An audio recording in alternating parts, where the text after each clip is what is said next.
Yeah, so where we are right now, we're going to see there's going to have to be another supplemental in September. And I'll be very honest, I expect we will lose Republican votes at this point if nothing changes in that supplemental. So that supplemental essentially is Congress saying, we passed all this money to support Ukraine, to fund these weapon shipments. As CJ and others have pointed out, I mean, the Ukrainians are burning through 30,000 howitzer shells every week. Those shells cost money. The logistics cost money. And so we're going to need to pass a supplemental to continue the support. When that happens, if nothing changes, we're going to lose a lot of spending that's going on right now.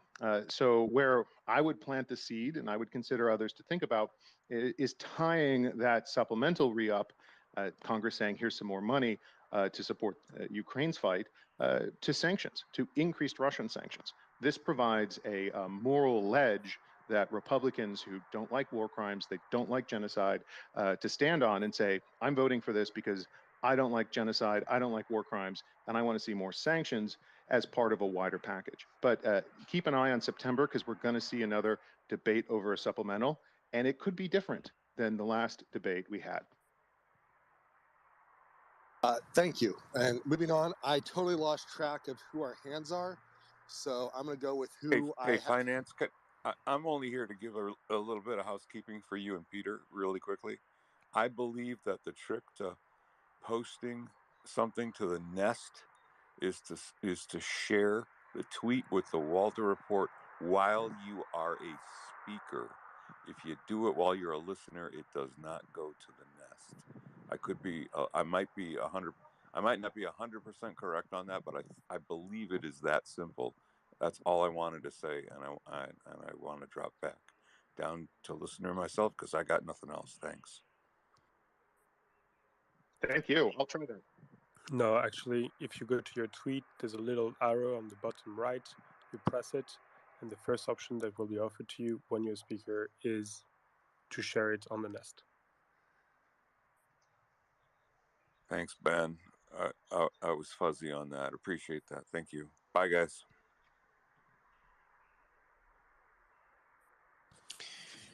Thank you. I think it worked. Appreciate it, guys. It's up there right now. Let me check, but I think I just did it. I appreciate that. I learned something today. Thank you. Thank Walter. you. And breaking news is that Russia, as a terrorist state, which it is, and by the way, share the hashtag Russia is a terrorist state. And as a terrorist state, they have struck just a couple of hours ago, or even less than an hour ago. They have struck a large shopping center in Kremenchuk, which is a city in central Ukraine on Dnipro River. And they specifically targeted crowded shopping center with women and children, and they have launched 2 large missiles specifically on that target, which Russians obviously consider as a target, and killed a significant amount of civilians on the spot. The shopping center is right now burning, with women and children burning alive inside. And again, this is what Russians do, and this is what Russia, as a terrorist state, does. So that's the breaking news. Again, the attack happened in Kremenchuk city on Dnipro River in Poltava Oblast, central Ukraine. 2 large Russian missiles struck a shopping center, a crowded shopping center in Kremenchuk.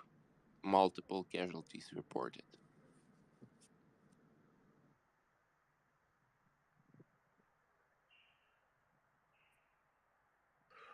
This is why Peter has to convince everyone to fight together and get to work.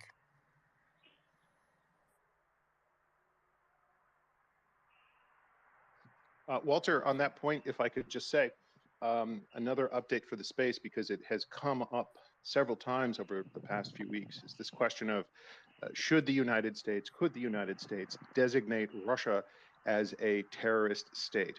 Remember, once that happens, there are a bunch of prefab actions and legal options that open up to the United States when a country is designated as a state sponsor of terrorism. Right now, the most recent development is that there's legislation directing the State Department to make this designation. It has passed through a Senate committee, which is good. Next step is to be passed by the Senate. It will go over to the House and then has to be signed by the president. But we're seeing movement as we speak on this effort to designate Russia as a terrorist state here in the United States.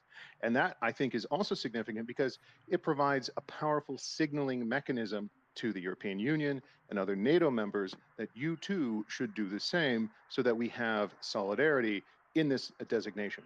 It's more important for Europe because it allows Europe to take additional steps as well. So keep an eye on that. We're seeing developments on these fronts. I know the pace of this war can seem to grind on. I know the legislative process can seem to go on forever, but we are seeing developments that should be encouraging as Ukraine is suffering from terrible Russian terroristic violence.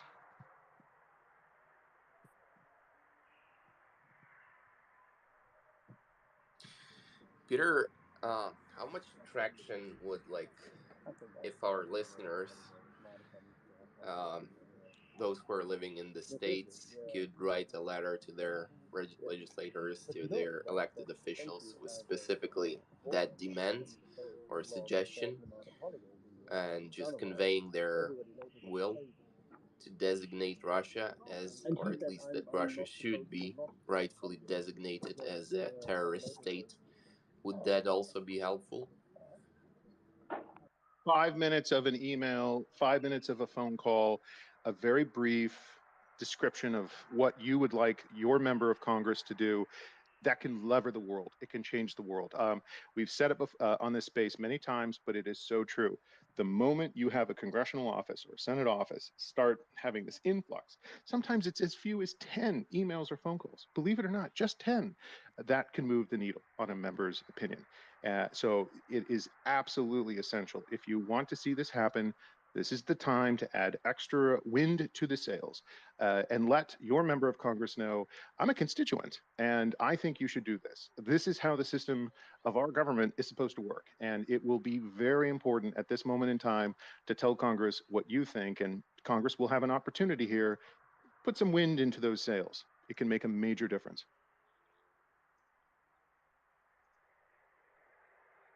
Coming from Minnesota, my senators are already well on board. Keep the fire up. I mean, keep the pressure up. Let them know. In fact, you know, members of Congress do like to know when they're doing something right. Most times they're told when they're doing something wrong.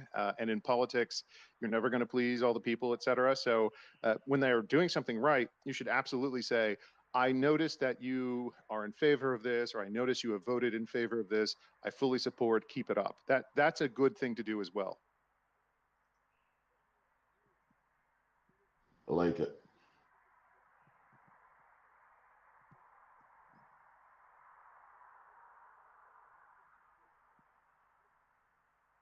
What other levers do we have as citizens, Peter, that we could be pushing to support this cause? I mean, honestly, believe it or not, I was in a discussion last week and we were talking about the importance of writing op-eds in local newspapers, in your regional newspaper. I know it seems maybe trite or almost antiquarian to write an op-ed for your local paper, whatever paper is read in your region of the country. You know, we're so nationalized in our media space. It's the New York Times and the Washington Post, et cetera. But your local paper is actually really important. If you took the time and you sat down and you structured your argument and you just wrote the what, the so what, and the what now or what's next and what we do about it, and that what now or what's next is the United States needs to designate Russia as a state sponsor of terrorism.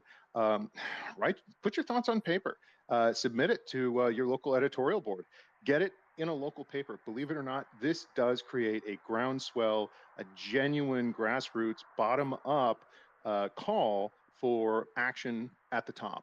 And that is equally important when as well as writing to your member of Congress. But don't be afraid to to write an op-ed, write a letter to your newspaper. This does inject ideas into the policy debate, and it's part of the bigger process. Believe me, I've seen it. It's slow, it's frustrating, but when it works, it can change how the world works.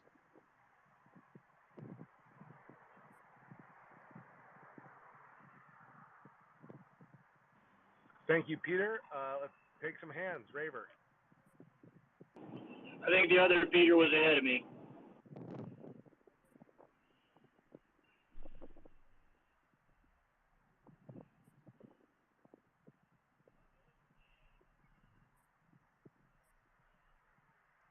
Peter Carroll? Yeah, I think we moved on from what I was going to talk about, so I'll cede my voice. 10-4, didn't want to be rude. Hey, Peter, any movement on getting the war in Ukraine declared a genocide? I know that opens up a lot of possibilities for Congress as well. That is a good question. So I don't have anything to update with the space right now on that front. I would say this. I believe that recognizing Russia as a war criminal state, recognizing Russian war crimes for what they are, identifying that ethnic cleansing has taken place in the removal, the capturing and kidnapping of 200,000 children and perhaps 1 million overall Ukrainian citizens. That's ethnic cleansing. And certainly what we've seen in Bucha and elsewhere indicates Russia is executing a genocide against the Ukrainian people with the strategic purpose of erasing this country from existence. So yeah, that meets a lot of thresholds. If there's a official recognition of genocide, a movement underfoot, I haven't seen any serious movement in the past few weeks on that front, but I do believe, again, when we come back to that congressional debate in September, it's going to start gearing up now. If you say to your member of Congress, I'm opposed to war crimes. I hope you're opposed to war crimes. Voting to increase support, sustain support for Ukraine, and impose stronger sanctions on Russia shows that you too are opposed to war crimes and genocide.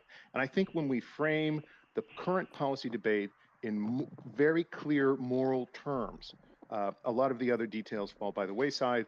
We know what we're fighting for, why we're fighting for it, and what we hope to accomplish. So no immediate movement now, but I think this issue of war crimes and genocide must be part of the conversation as we approach upcoming congressional debates on increased Russian sanctions and an additional supplemental for Ukraine. Do you feel like we're going to be peeling off votes on the left wing as well, Peter? You know, this is a rare moment. I'm hearing anecdotal stories from colleagues who are in different parts of the country, who are in very lefty parts of the country, and they report that there's tons of Ukrainian flags flying from homes where they are. I'm here in Virginia, and I'm in Fredericksburg, Virginia, and I can say I see lots of Ukrainian flags flying from where I live. So fly your Ukrainian flag in front of your home as well. I mean, it's not going to maybe move policy directly, but it's going to show your neighbors what side of this fight for Western civilization that you're on. And it's also an important point to let Ukrainians know you support them in their fight for national independence and survival. Thank you. I really appreciate that. And Walter, I literally just lost my lunch behind the building, hiding it from my kids after hearing the update. So that's absolutely vile to hear about them targeting a mall now.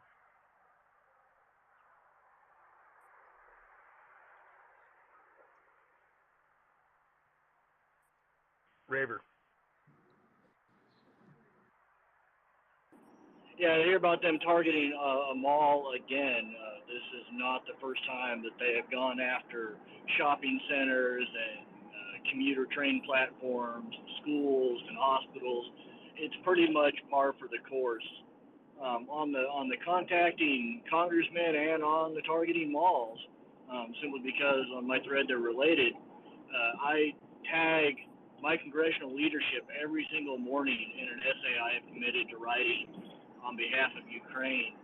I think everybody, even if you're not as wordy as I am, could write a little hey, I expect you to stand with Ukraine and tag your local congressional representative and your two state or your state's two senators, so that they won't see it, but their staffers will, and they'll know that you know that they know that you know that they have to be aware of this genocide and war crimes, and they should act appropriately. It steals any sort of fig leaf from them.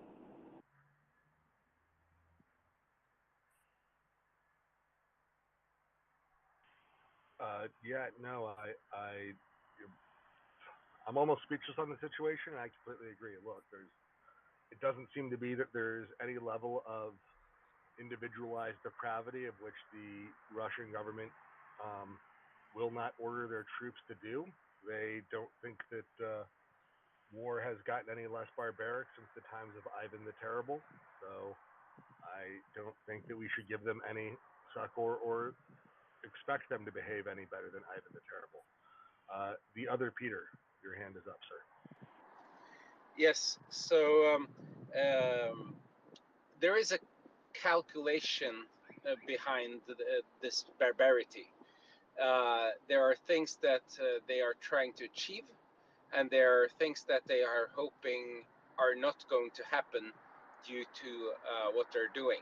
So what we have to do is to make sure that their calculation doesn't pay off, to increase the stuff that they don't want to happen, and to decrease the stuff that they want to happen. So what do they want to happen? They want for people to be demoralized, to be heartbroken, broken down mentally, and to focus on the pain they are causing rather than the resistance. So let's not give them that. Let us rather give them what they don't want, which is a strong reaction, resolve, counteraction. So when we hear about this, let's resolve to do a little bit more, and let's get our politicians to do more. I mean, what is the appropriate response to someone reaching out with a long-range missile to kill civilians? Well, let's give Ukrainians long-range missiles too. Let them have the ATACMS ammunition for the HIMARS that they still haven't got, which would enable them to target places in Russia, which they're not going to target shopping centers. They're going to target railway junctions and ammo depots and the Kerch Bridge. So let us respond to this with a call for ATACMS. Let us respond to this with, that little extra donation to Maria Aid if we can afford it. Let's respond with just action that counters their purpose.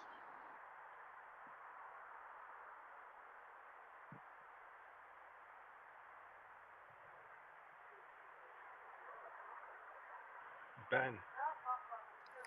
Yeah, Peter, they've been talking about raising the number of NATO troops from 300,000 to 400,000. Can you tell us what it means and how we should interpret it? We have two Peters in the space. Which Peter do you want to opine on that question? One and then the other. If I can have two Peters, it's better than one Peter. But I guess you can start, Mr. Domin. Repeat the question. I was sending an email. Repeat the question. Yeah. Apparently NATO troops are going to increase from 300,000 to 400,000. What are we to read in this? Like, what are the consequences of this? So I think you're referring to the essentially rebranding and reformation of NATO's rapid reaction force. This is a very good thing. I was there at the very beginning when we started talking about the need for this. This was many years ago. NATO needs like a rapid reaction force that can kind of respond quickly and get NATO troops into a danger zone very rapidly so that we don't allow Russia to create a fait accompli, we would say in French. Basically, Russia shows up. Take this point. This is my answer to your question. Think of the Suwalki corridor. That's this narrow 36-kilometer stretch of land between Belarus and Kaliningrad. It connects Lithuania with Poland. It's one of the greatest strategic vulnerabilities of the alliance. Imagine a scenario where Russia moves troops into Suwalki. There's just literally a little narrow road in a small village. I've been there.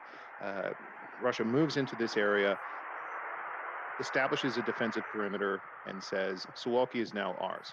Now they have created a situation on the ground. If we cannot get there rapidly enough and respond to a provocation like that quickly enough, Russia can create a sort of status quo that it can negotiate from at a peace table in the end.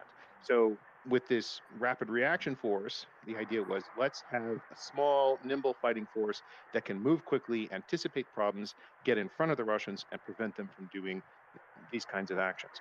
Now, NATO is saying, you know what? That force we envisioned is not big enough. It needs to be bigger. We need to have more meat, more bone, more iron behind this idea. So I think it's a very good idea. It is rebranding, and I'm always a little nervous when you rebrand something because sometimes rebranding can be a disguise for doing nothing. But it looks like NATO is just not going through a rebranding exercise. It's rebranding because it's showing a new meaning, a more robust meaning for this earlier concept. I'm fully supportive on all fronts. Just to add to that, thank you, Peter. So the numbers here are, the current size of the force is 40,000, and what they have communicated is going to be well above 300,000. So that's an 8-fold increase, which is, overdue. So that's one point. The other point is also, I think, in addition to the fait accompli part of this, the other thing is, the current NATO approach has been, the countries bordering Russia should be able to delay the Russians so that they don't capture too much territory until the cavalry arrives, which means NATO proper, and much of that would probably be forces that aren't rapid reaction, so that could take months. After seeing what's happened in Ukraine to the areas that come under occupation, I think there is also a change of heart to the effect that we cannot allow NATO territory to ever be occupied by Russia, because we don't want them to perpetrate these war crimes. So we need a much larger force that can basically stop them at the border, so to speak. Petter, I fully agree with what you said. I think, I know we both have the best name in the world, Peter. It's a great name, but I fully concur and support what you've said. Thank you, and you have a nice name too.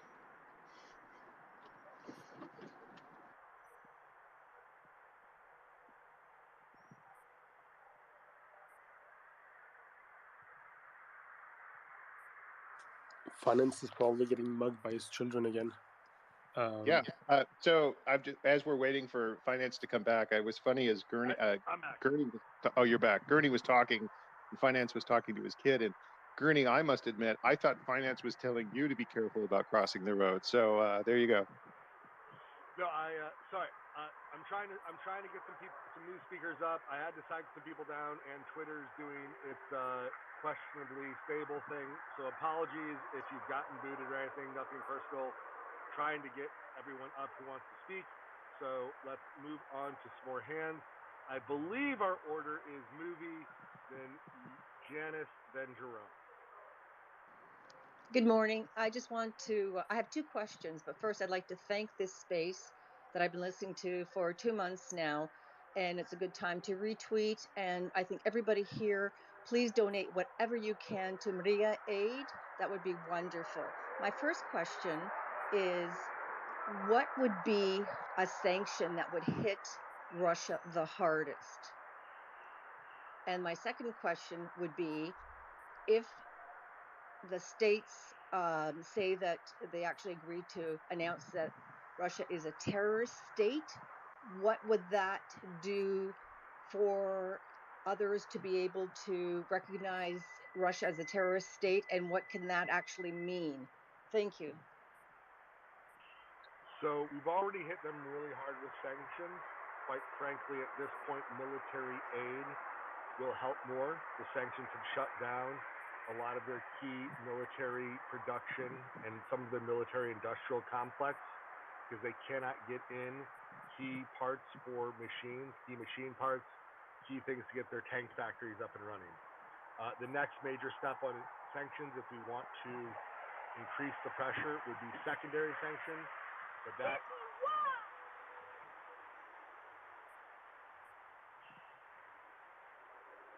Finance, can I jump in on that? On secondary sanctions? I would appreciate your secondary sanctions are a double-edged sword, and Peter would probably explain it better than me. All right, so Muvib, thank you so much for your question. I think it's great, and again, you are absolutely right about the importance and uniqueness of this space. Okay, so watch the G7. We have two initiatives underway right now that could really tighten the screws on the Russians. And when I say tighten the screws, I mean deny them the money that they ultimately need to sustain their war against Ukraine. When we talk about secondary sanctions, we're essentially talking about the impact of moving oil and natural gas around the world. Russia essentially generates the bulk of its financial income right now from hydrocarbon sales. We've banned the direct sale of hydrocarbons, oil and gas, but the Russians are very good at moving oil and gas around the world, and what they're doing is they're sending it to China, they're sending it to India, and then, funny enough, buyers are buying their oil from India and moving it into our Western economies. That's bad. It ultimately supports Russia's economy indirectly. So when we talk about secondary sanctions, we're talking about things like preventing insurance companies from insuring Russian oil that is put onto a tanker and moved from point A to point B around the world. That is important. So secondary sanctions are something that I think we should light a fire under our politicians and say, hey, you need to support secondary sanctions against Russia. Right now, there's some support. I would say 51, 52% support for that in the United States.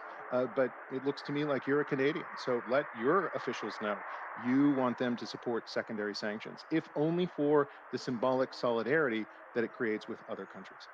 When it comes to the G7, keep an eye on this. Right now, there is a movement afoot to essentially create a cap at what Russian oil can be sold at on the international market. This cap would recognize that Russia is going to be able to weasel around our defenses. They're going to be able to move oil through our sanctions. But if they do, there is a cap that we will impose, and it will say Russia must lose a titanic amount of money on every barrel of oil that it sells. That is now tabled for the G7 discussions. It looks like it has support. It needs additional congressional support here in the United States. Again, Canada can do the same through your legislative process. So watch the G7 carefully and watch what comes from agreements about Russian oil from the G7 meeting, and let your elected members of government know you support secondary sanctions against Russia. Thank you, Peter. And again, President Zelensky just sent a message, essentially on Telegram. Probably there will be an announcement as well, or a speech made. So over 1,000 people were in the shopping mall when Russian missiles struck it. And right now it's burning. And again, write a letter to your elected officials, your congresswomen, congressmen, your representatives, every elected official, and specifically request that Russia rightfully has to be designated as a terrorist state, which it is. And Ukraine needs more heavy weapons to defend itself against such a terrorist state, which Russia is, which deliberately, specifically targets women and children and kills and murders them en masse. Again, right, take your time, take a minute of your time, make a call to your congresswoman, congressman, representative, and then write a letter. and specifically requests that Russia has to be designated as a terrorist state, which it is, and Ukraine needs more heavy weapons to defend itself against Russia. Please do it. And again, Russia has just specifically targeted and struck a shopping mall with more than 1,000 people inside and killed deliberately a huge amount of civilians in Ukraine, in Kramatorsk. So that's the news. Thank you. Thank you for that update, Walter. That's awful. On that horrible note, our next hand is Janice. Peter has informed me that he may have to leave soon, so thank you very much for your contributions, Peter. Besides donating to Maria Aid to help out with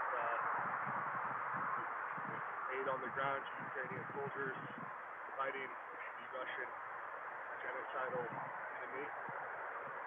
They also provide needed support and healing, such as medical care for things. Tourniquets are currently pushed, tourniquets to save a life.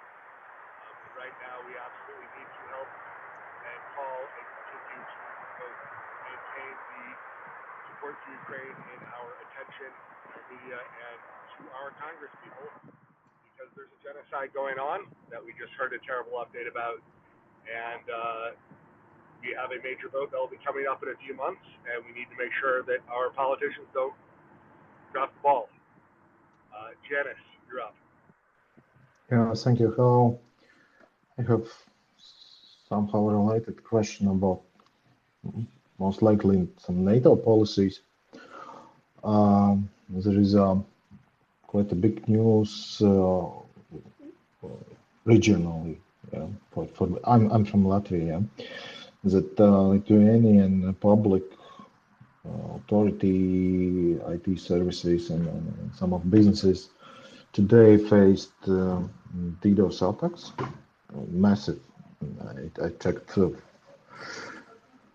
for some of services I use from Lithuania. They are indeed down, and there is like a message from this well-known Russian affiliated hacker group, Killnet, that they start some, I don't know, campaign or massive attack on Lithuania due to this railroad transit blockage to Kaliningrad.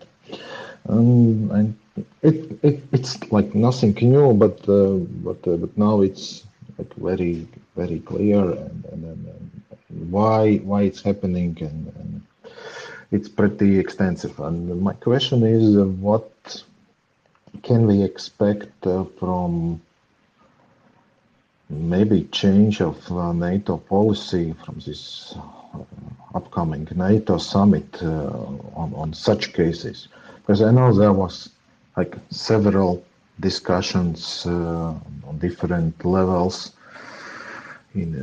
between the NATO officials, either these cyber attacks, which can be sometimes they can do a lot of damage, yeah, like damaging electric network or gas pipeline, etc. You know, can it be the case for involving this Article 5 of NATO, or what? Of course, the times have changed, yes, and what is the NATO stance on this stuff? Yeah, because we know, so we see the tanks, we see ammos and such stuff, but what is about this cyber attacks and cyber security, and how it's working with this Article 5? Like, yeah. Finance, can I jump in with my final response to Janis, and I'll drop out then? Peter, you have a hot mic. Do you want to talk on this? Yeah, can I jump in really quick here as my final response? Janis, you have a hot mic. Please turn your mic off so we can hear Peter. He'd be a great person to speak on this. Giannis, you ask a very important question. As we're talking, I'm seeing some of the videos from this brazen attack on a mall in Ukraine. It's very troubling to see what Russia is doing, and it's why I think your question is so important. Look forward to the NATO strategic concept. It sounds wonky, but this is an important document. This defines the issues that NATO is going to devote itself towards for the next decade. The last time we had a NATO strategic concept, it was a bloated bureaucratic document. It included all sorts of things that NATO was committing itself to, including fighting climate change and literacy education around the world. This is an alliance with a military purpose. Its purpose is to deter wars like what Russia has done against Ukraine. Where I would like to see NATO respond is to go back to its roots, to remember why this alliance exists in the first place, to strip out the bureaucratic bloat that has crept in over many decades, and to say we are an alliance that exists to prevent war. And we are going to devote ourselves to that mission, and that should include Ukraine as well. I would love to see NATO reaffirm what it declared in Bucharest in 2008, that Ukraine will eventually become a member of NATO. People forget this. NATO declared that, even though they denied an immediate membership action plan to Ukraine in 2008, NATO still declared Ukraine will still become a member of NATO in Bucharest. I would love to see NATO return to its roots, return to its earlier promises, and focus on what NATO is supposed to do in the first place. It's not a literacy program. NATO is not a climate change program. NATO is a military alliance that its purpose is to prevent war. That's the big change that must come from this terrible aggression that Russia has shown against Ukraine. If we see that, I will be encouraged. If we don't, I think we need to look at what's wrong and how to fix NATO. Thank you, Peter. I'm going to skip the line because I think Creeping Death is a network security person, if I'm not wrong, and I'm curious what he has to say on the issue. Yeah, so we've known from a cybersecurity perspective, Russia has been in our infrastructure for a long time. This is a slow. Sir, can we have a little context? You're Yeah. not really known. Yeah. So. Who do you mean? Can you give a little explanation for those of us who aren't in your space? Yeah. Understood. Let me just slow down a little bit. So any IP address that's hosted in the United States of America,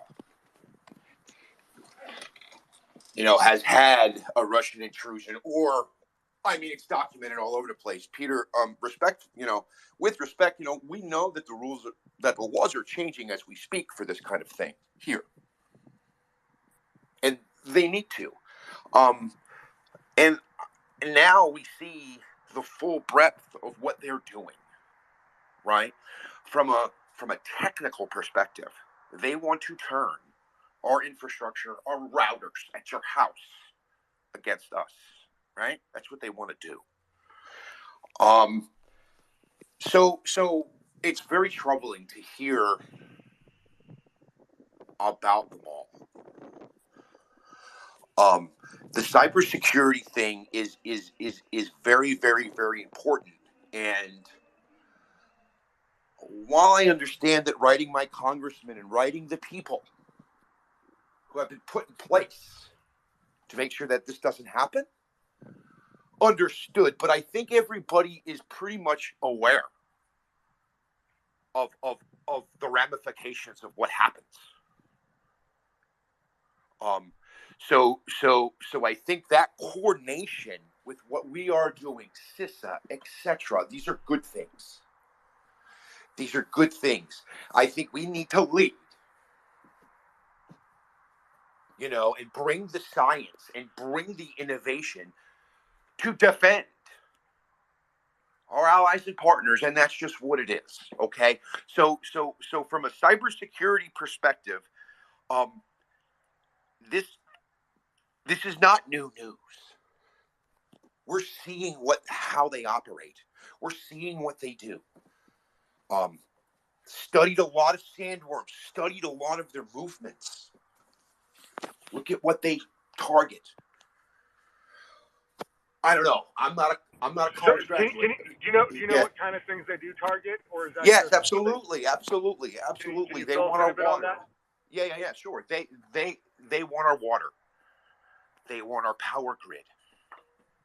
They want the supply chain that feeds that. Right? So these things will sit in our networks for 5 years. We won't know. You know, it's just a reality. You know, and I'm not a fancy degree. I'm a network engineer. My dad was a network engineer. You know, it's in my blood. But what I have noticed though is this just reactionary, right? This we don't know what to do. This fear.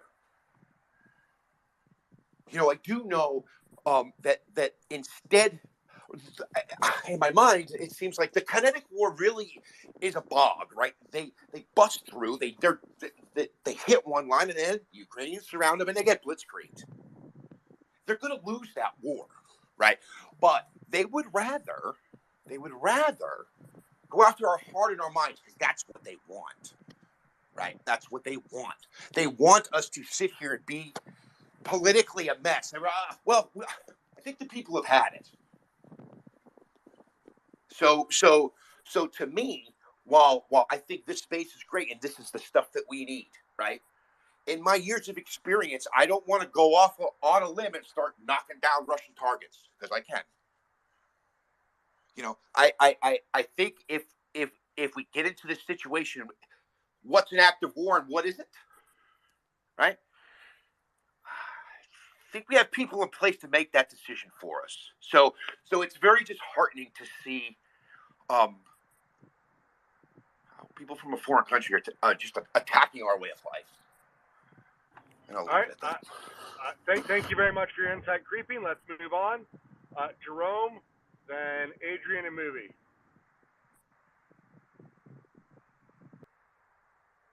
Jerome, are you with us, sir? Jerome may have dropped off. Adrian. Yeah, thank you to the previous speaker. I didn't catch your name. It's a very good point, and it echoes my frustrations in many ways, especially now that Walter shared this news, terrible news about the attack on a civilian. Apologies, I have technical issues. I'll jump in later.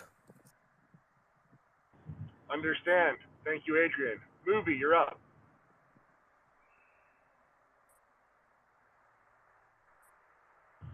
Movie? Hi. I've been having technical issues as well. I keep getting dropped. But my second question was never answered. I don't know if Peter Doran's still on. But my second question was, maybe somebody else can answer it. What would designating Russia as a terrorist state by the U.S., what will it do? What will it do on a world scale? Yeah, so once we designate somebody a terrorist state, then we go after anybody who deals with them as supporting terror. So, for instance, if you do business or send money to or buy stuff from Hamas or the Iranian Revolutionary Guard Corps, the IRGC, the terrorist wing of the Iranian government, you are running afoul of U.S. sanctions, and that's a big no-no, and you get hit by the full weight of U.S. sanctions. So all of the different whack-a-mole things that we're doing now, a lot of those would be unnecessary. We'd be sort of playing a different game, because any company in the West, or quite frankly, any company, period, who wants to do business with America at all is going to have to shy away from doing business with Russia or in Russia, because we will have deemed them a terrorist entity, and supporting terror will become a problem.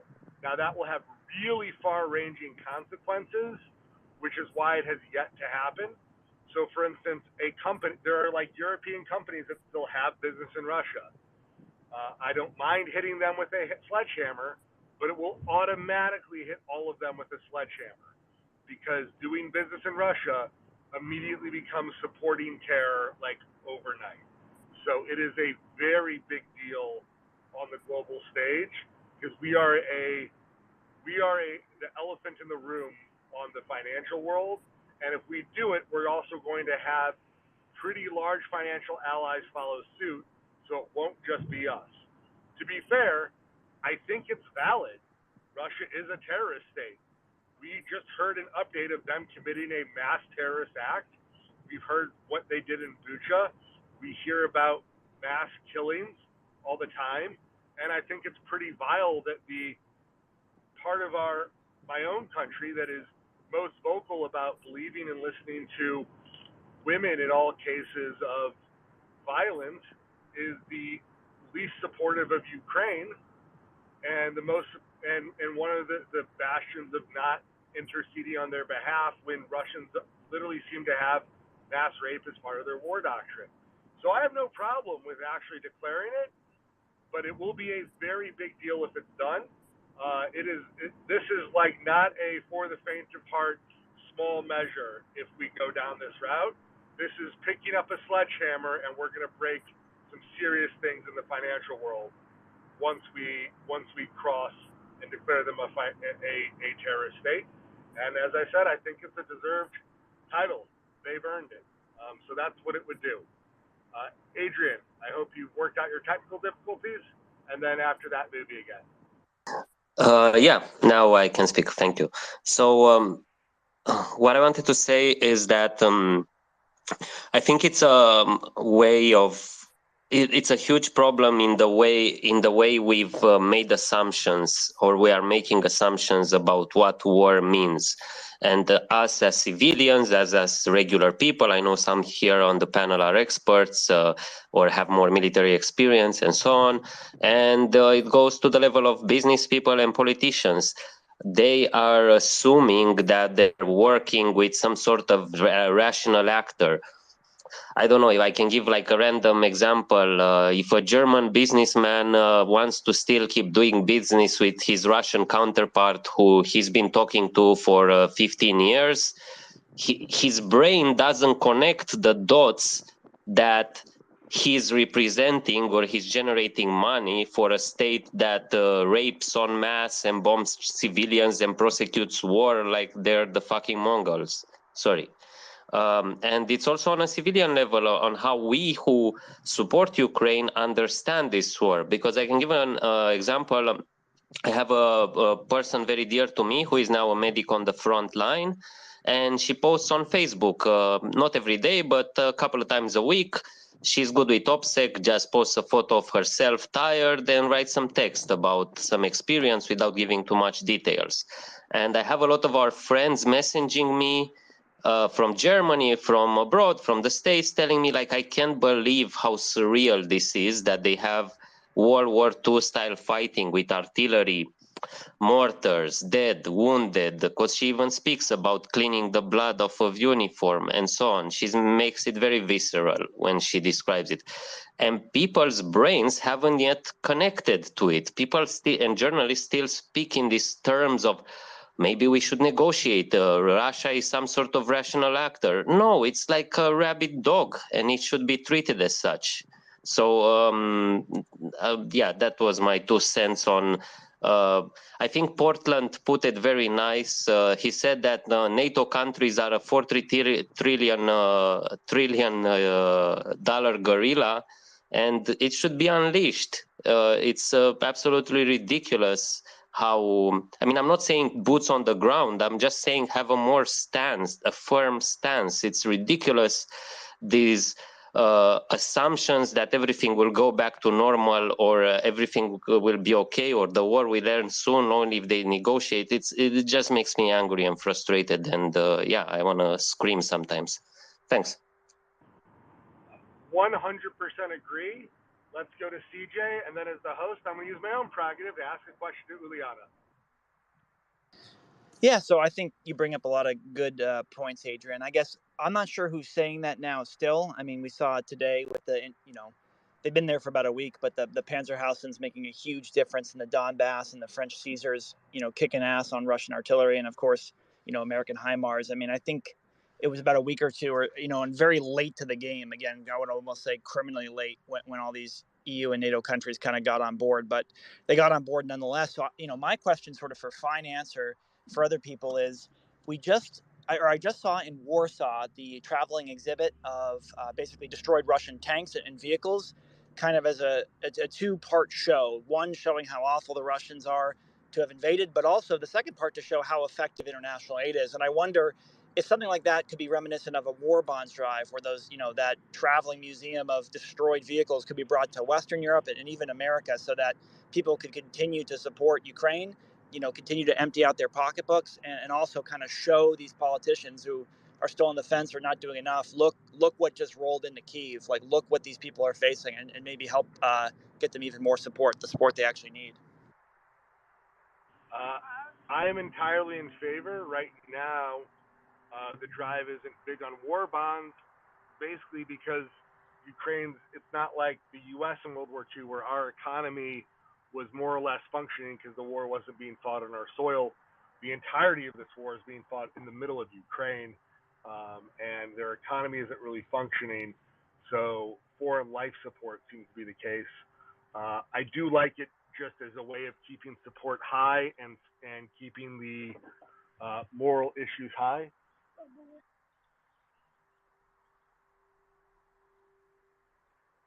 So I agree that that's a major issue. Uliana. Yes, I'm here. Great, thank you. I wanted to inject a moment of levity because we've had so much sad news lately. As far as Ukrainian culture goes, could you speak briefly on there's this huge trolling culture that seems to go on in Ukraine. Your president's known for besides his amazing piano skills, he has pretty strong internet skills with memes and making fun of people. Heard about all the restaurants in Kiev calling up the Russian officers who tried to make reservations thinking that they would just stroll in, etc. Can you talk a little bit about sort of where this comes from? I think it's a kind of a general spirit, but also it could be interpreted as a coping mechanism. So the usual phrase we use, not to cry, we laughed, and it also aligned from a poetry by one of the kind of Ukrainian poets, and it's actually a female. She is called Slava Ukraini, and her poem called Contrastem Sparrow, which from Latin translate as without hope, I hope. Let's put it this way. So she was kind of terminally ill, and she was kind of trying to kind of live a life from kind of more positive perspective. And of course, what's happening currently in the situation, like in Ukraine, is all horrible and stuff. But we also realize the value of kind of, if we are about to kind of to I don't know, perceive everything and to let everything wash through us. Of course, we're still human beings. It's kind of impossible to maintain, to keep kind of fighting and to like think about all the kind of atrocities and everything that's happening on a daily basis. So we do realize that we need to be kind of strong, and we need to kind of be like to appear strong and to and the moral ground, and because a moral component of war effort is also really important, because people have their kind of spirits uplifted from everything, because we still kind of enemy subjugates us, enemy kills us, enemy tortures, but we still show that kind of we know what they're like capable of, but we're not afraid because we know what we are fighting for. Let's put it this way. So it's kind of a subtle thing that Zelensky was doing, some other politician or public figures in Ukraine. It's all kind of it's done for the morale in generally, in order for like civilian population to not lose hope and to keep kind of contributing in each in their own way without kind of succumbing to kind of depression and to like overall panic. Makes sense. Guess I asked at the grimly opportune time for the question. Thank you for your insight. War Pigeon, you have a question. Hi, yeah, I just wanted to say that, not really a question, but a comment, that in my opinion, a great idea with the exhibition. We have it with the destroyed Russian equipment. We have it here in Warsaw since today. I still haven't seen it, but just on a hunch, I think that there's a lot of people who actually need this, need to see it physically, not on the internet. I just think that on a hunch that there are a lot of people who treat everything they see on the internet as just like a narrative, kind of as harsh and stupid as it sounds, as a sort of entertainment, or something not real, actually, real in some sense that it's far away, and just physically showing a destroyed tank or the faces of civilians who died. I think this can go a long way, and exhibitions like this, and I don't know, maybe photo shows with some comments, and I think this can really get more people engaged, and more people aware of just how dire things are. That's it from me. Thanks.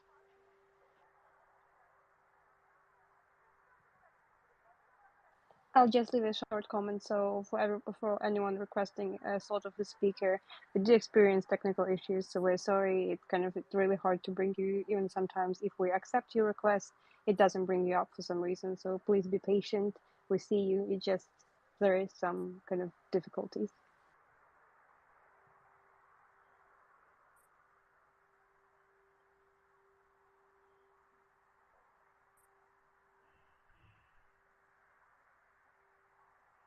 We seem to have a quiet lull in the space. War Pigeon, haven't seen you in a bit. What else is going on in Warsaw these days? I know Poland has been excellent in their support of Ukraine, and I would appreciate your thoughts on the mood in Poland as pertains to the Russian genocidal war and continued support of the Ukrainian cause.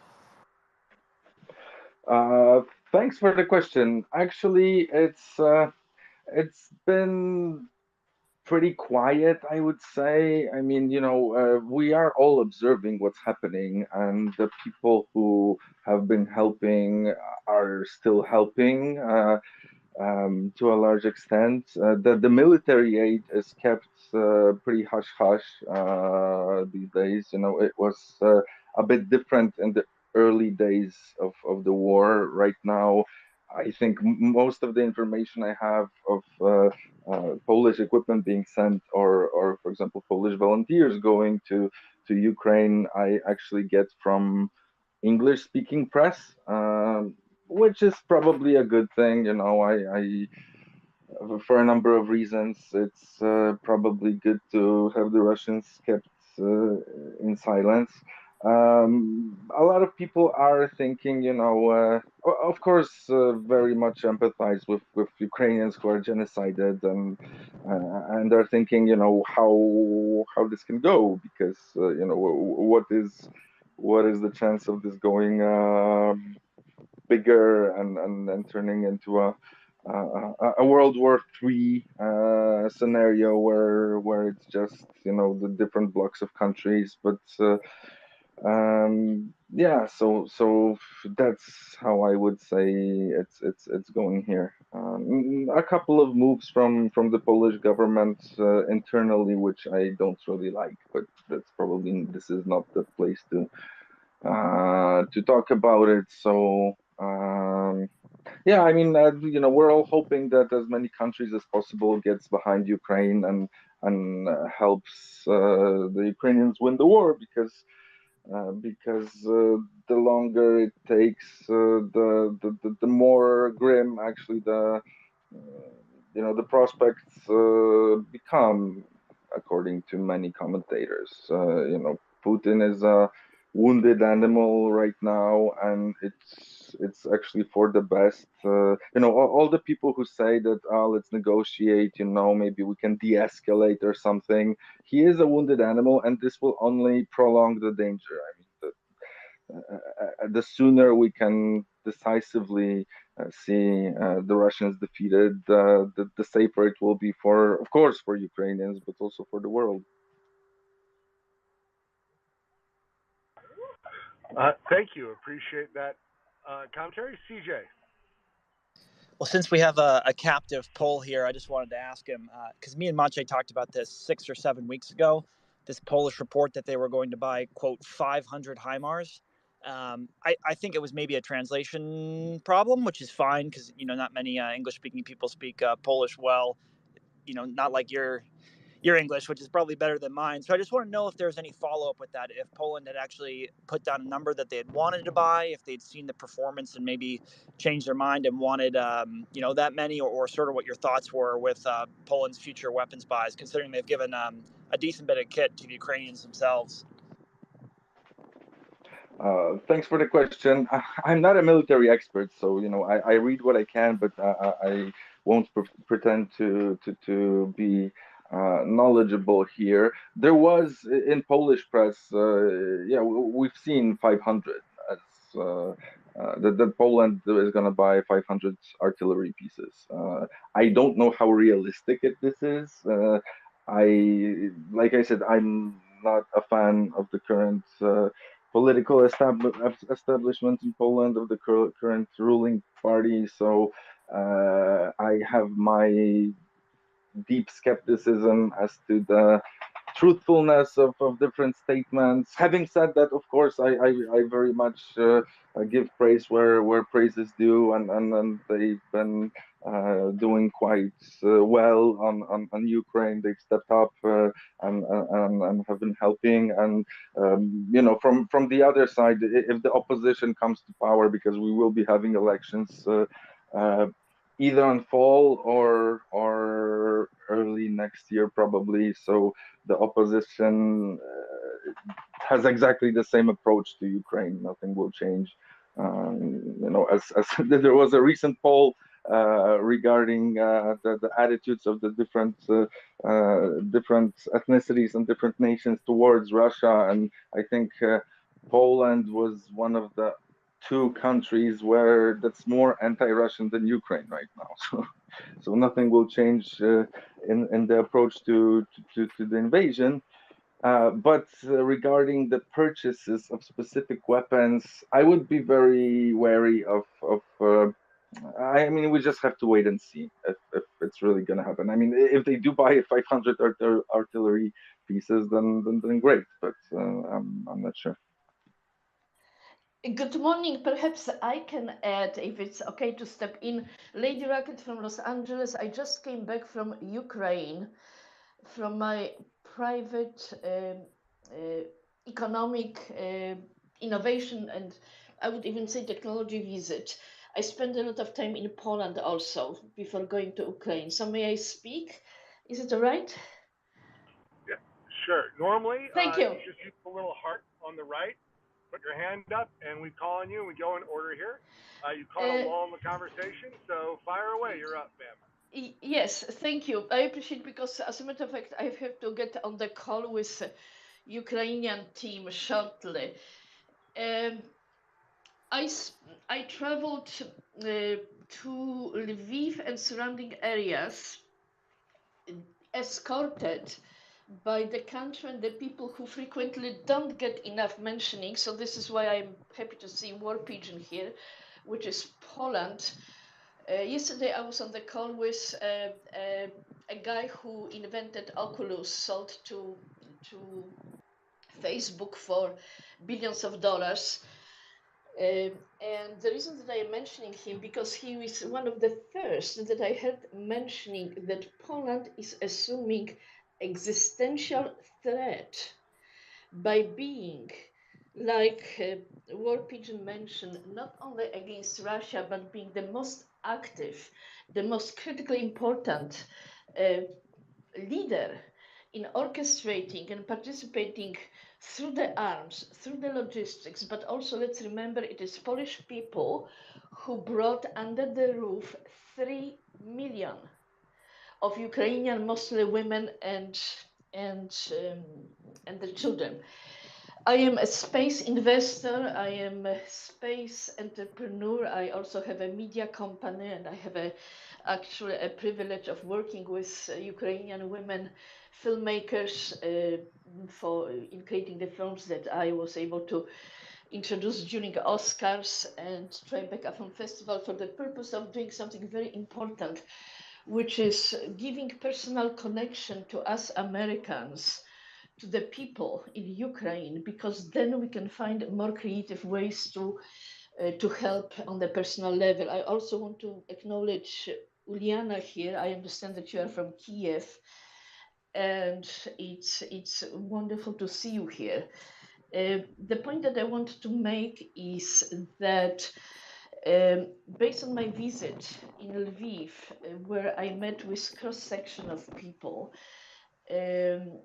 I feel that it's of paramount importance to also bring a resolve of our American entrepreneurship. And what I mean by that, and this is what my Ukrainian call is going to be about, is ability to help finance and orchestrate protection for Ukrainian IP, intellectual property, frequently held by Ukrainian startups. And guess what? Ukraine is a powerhouse in two areas, more than two areas, but there are two that I want to mention: blockchain and space. My company, Copernic Space, which is very successful, we just had an incredible showing in New York, and of course we are in Los Angeles, but we have Ukrainian blockchain artists, developers, because they are phenomenal. And we are working, of course, in making their life as protected as possible. But the point, number one, let's remember, it's war. During the war, they are silent victims in addition to people, children, animals. It's intellectual property and it's also culture. And we are trying to use technology to make a difference and funding to make a difference for both. I am personally also engaged in orchestrating help for Lviv hospital. So anyone who would like to step into already staged relationship with a woman who runs Lviv hospital for 4,000 patients. It's the largest hospital in Ukraine. Very busy because they are outside of Kherson. Then you are, darling. Then you are in the right space because.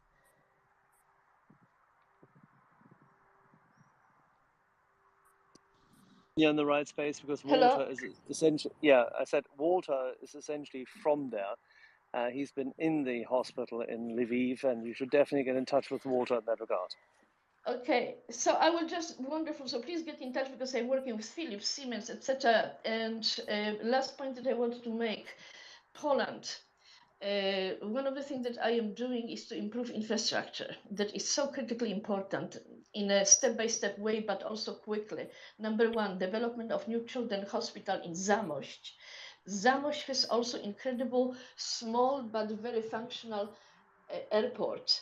I met with the United States Airborne, 82nd Airborne Division, who is actually stationed there, but they are leaving.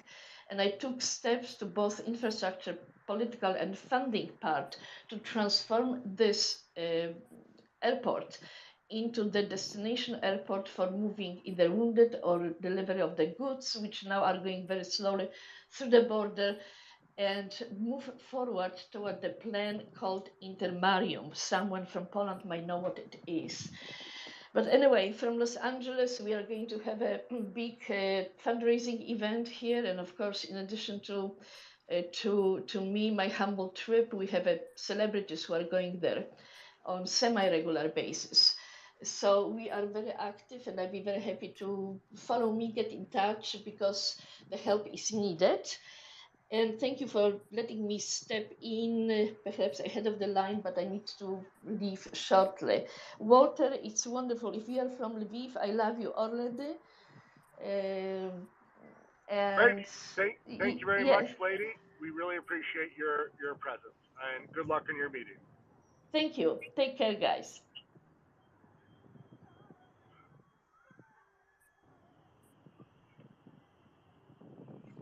Where'd Axel go? I don't know if it just disappeared. I'm just looking for kind of any news updates regarding Kremenchuk. So, as we know, there has been a missile attack on a Kremenchuk shopping center with more than 1,000 civilians. Well, more than 1,000 civilians were inside. So this is like a clear act of terrorism on behalf of of Russia Federation. Currently, there is more than 100 firefighters on site. They're kind of dealing with fire. There's also been a shelling of Kharkiv with 3 people confirmed dead and 15 people wounded. So Russians continue to shell Kharkiv every day, despite retreating considerably from the region. So I'm just looking for any possible kind of updates. So the building is 10,000 square meters, and there is confirmation that in an attack on the Kremenchuk shopping center, that 2 people are confirmed dead and 20 are traumatized as of now, what is kind of confirmed. And there's 115 people involved in dealing with the fire and the consequences. So that's all the updates as of now.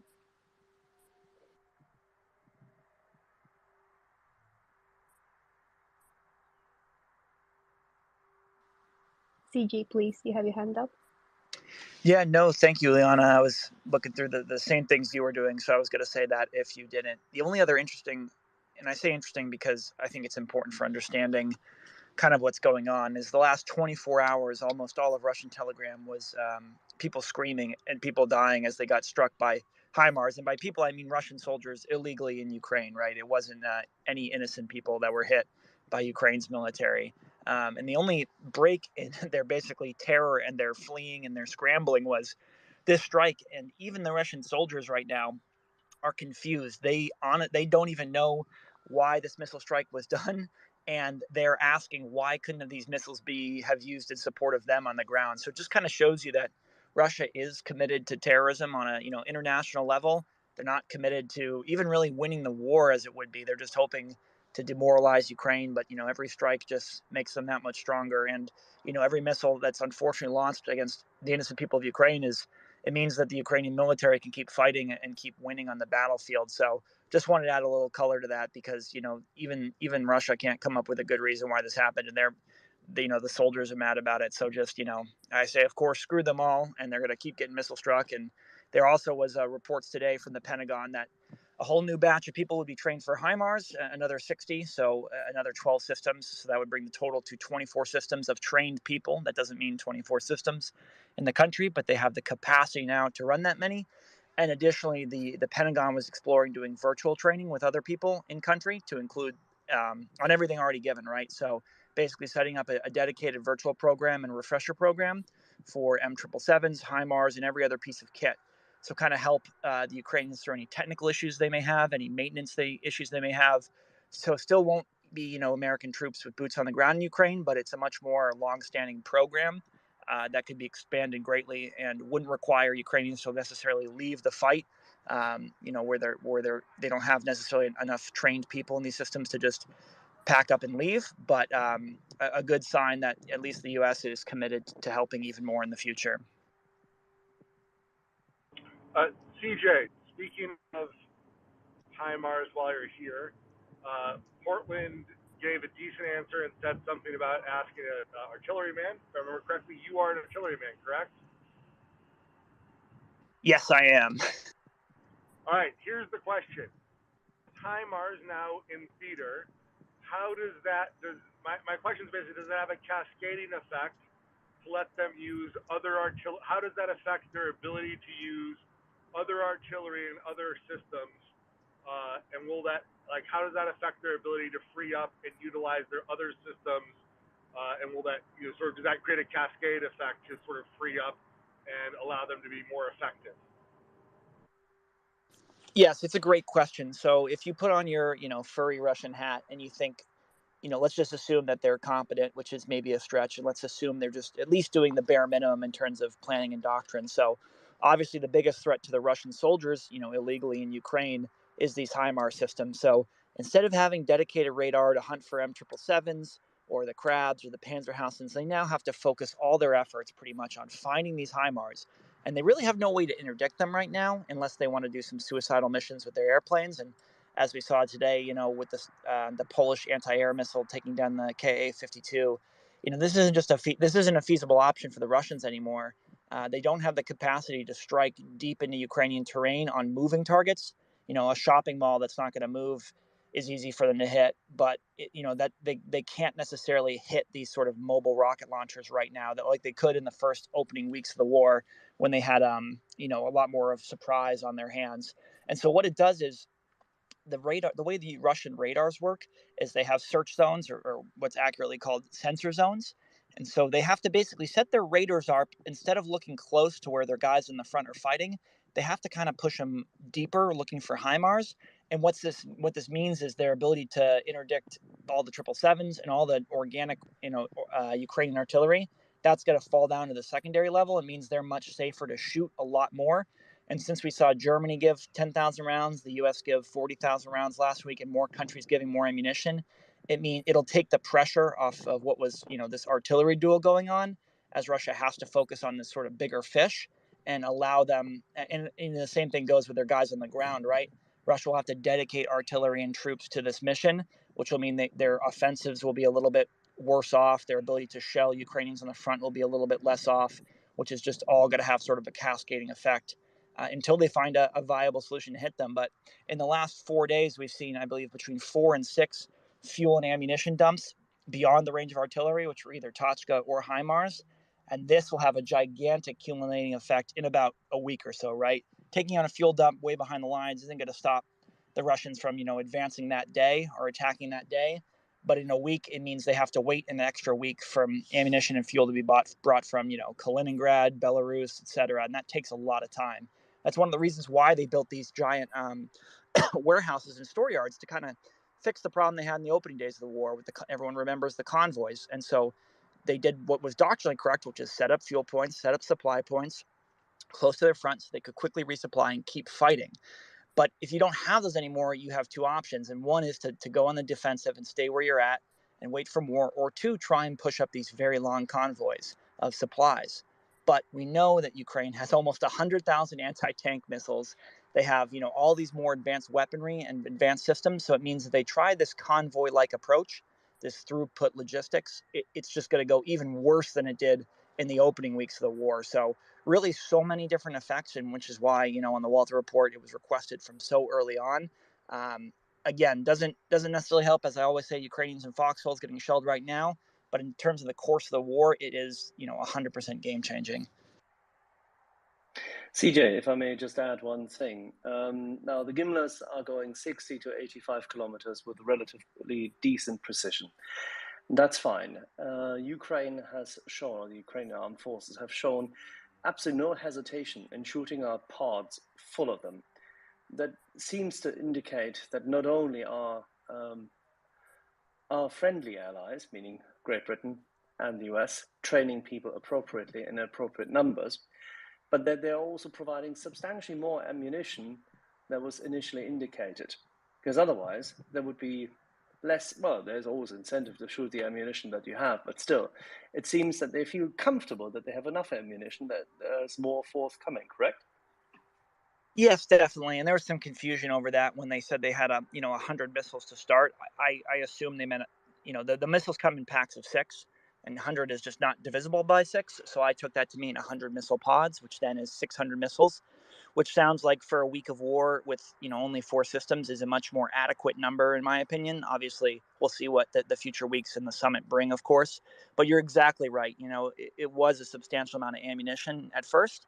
And, more has to be given if they want these things to stay effective. But, let's just go say on the low end that there's been 4 HIMARS strikes so far, each with, the same 12 missiles, because they seem to be operating in two launcher batteries, which is very smart, in my opinion, because this keeps a very low profile while still maintaining a large amount of firepower. Then they can presumably do this for at least a month before they run out of ammunition. So I think they, if Ukraine is smart, and it seems like they are, they probably don't want to blow through everything right away in case, the missiles aren't as effective as they hoped, or in case international support wanes. But that doesn't seem to be the case by, any sense of the word. It seems like support is only growing, if, delayed, still growing.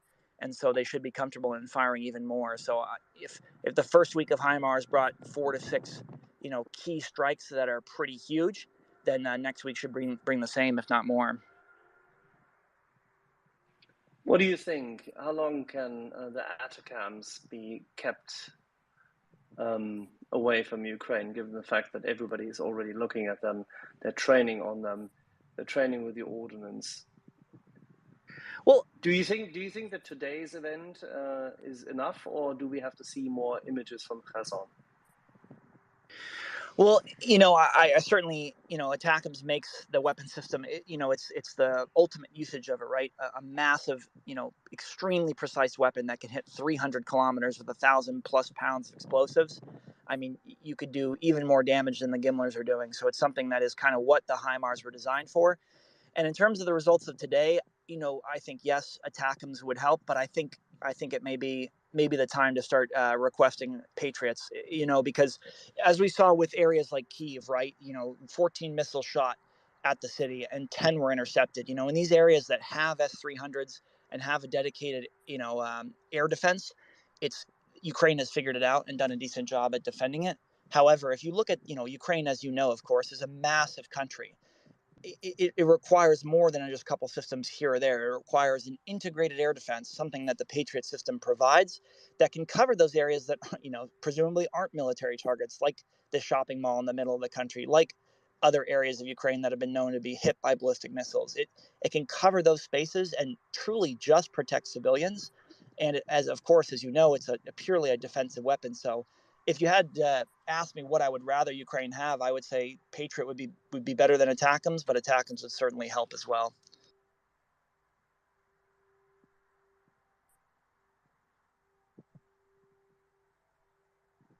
MP, welcome to the space. Thanks, guys. To be honest, it's a horrific event. This hit against the shopping mall in Ukraine. So this is another war crime again. Needs to be documented really well. And this is a way. This is really a sad way. The kind of the Ukraine team keeps up, but it's so sad. Actually, I do have a question and I do have a comment. So I just actually drove by Odessa from Munich, and that was close to the G7. And so actually, my question to Axel is, and kind of the comment to Axel is, I didn't see anything productive come out of the G7. The gold ban is probably the one thing, and the Biden was pretty much saying to Scholz that you have done a good job. I saw that, and I'm still, of course, together with all the Western nations and democracies, against this fucking Russian invasion and war crimes. And the CJ, do you have any kind of analysis? What kind of ammo or what kind of weapons were used against this mall? That's my questions. Thanks. Yeah, I haven't seen any videos of the strike itself yet. Reading on Russian Telegram is so fascinating to me as they try and cope with what's going on. And, they claim that they don't have missiles that could do this when obviously they do it all the time. If we just go with the assumption that it's caliber, it's basically they could have been sea launched or they could have been, airdropped. The level of precision required it's not as if this was unguided. And by that, I mean, this target was so deep in Ukraine. There's only a few things that could have done it, and caliber is certainly one of them, which, again, it boggles my mind that Russia is wasting time and focusing on terrorism when they're losing the war. It just goes to show you how mismatched their political and military objectives are.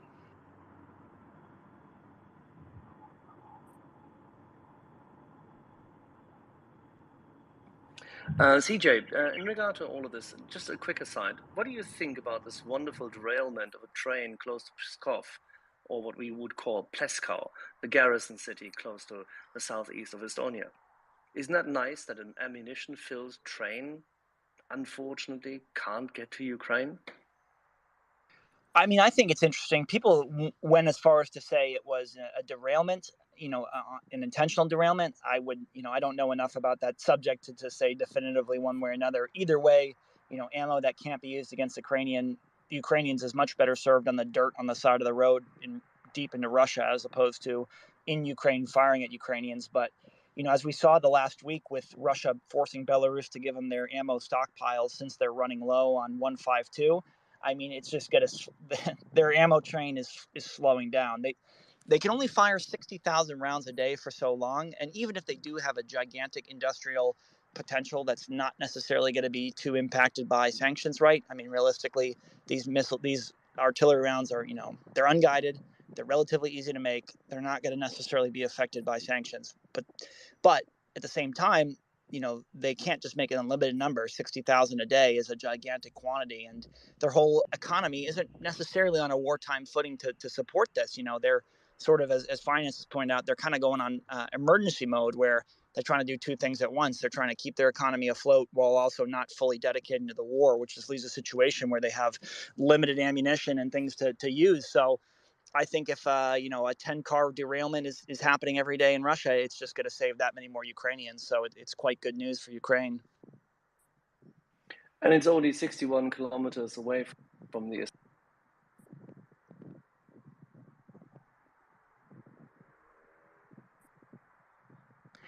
Yeah, and I don't know, too, if the train was headed to Kaliningrad or from Kaliningrad or completely unrelated, but, all I know for sure was that it was ammunition and it was no longer serving a purpose. So I guess that's a win on any front. But, there's so much news happening. It kind of got lost in everything else. But if it's the work of partisans, then I would definitely say they're doing a good job.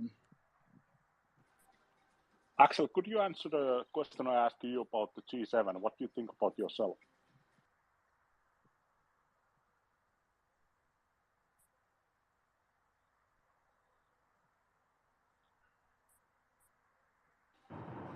Could someone repeat the question? Because I could barely hear it, so I don't know if Axel could hear it. Yeah, I had to actually question to Axel about the G7 meeting, what just took place, and I didn't see it, to be any kind of productive meeting. And the Biden was with the Scholz, really friendly, and of course that's kind of how the alliance goes. But I don't know. I didn't see any. Of course, G8s and G7s or G20s, they don't really matter much. But what's actually your thoughts? My general Axel dropped. My general view is if they're marching in the right direction, it's better than they're saying nothing. So even if the gold ban is a marginal sanction in a long string of sanctions, and more could have been done, it's at least a step in the right direction, and it moves the narrative and the symbols in the right direction, and that thing matters. So I guess I'll take it. As far as being on a wartime footing goes, it would definitely help their manpower situation if Russia declared a full-on war and we're attempting to acquire more men via just pure conscription. I'm not so sure there's much more they can do economically to produce more weapons and war material than they're already doing. Like, I'm pretty sure they could get more men to the battlefield with a submachine gun in hand, but I'm not really sure if they can produce any more tanks. I don't think they can produce more artillery. I think they might be tapped right now on how much war material that they can produce due to the incredible lack of machine tools, machine parts, industrial workers, and all sorts of bottlenecks in their economy caused by not being able to import from Europe and all of the Western companies that have left the country. So I don't know that they would get, on the economic side, such a big lift from being on a full-on wartime footing. Clearly, it would help their manpower, so it wouldn't be nothing. But that's sort of my view there. I could be wrong. We'll see. Dryfly, what have you got?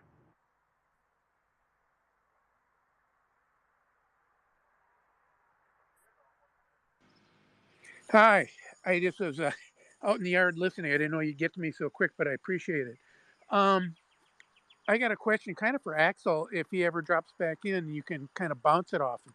I saw the reports this morning about that attack, that missile attack, and I was remembering yesterday that the guy was, there was some shakeups in the Russian command, and I'm wondering if this is the first kind of hint of the direction the new guy wants to go. And if I recall, some of those people that were placed in positions of power have an Air Force or a Russian Air Force background.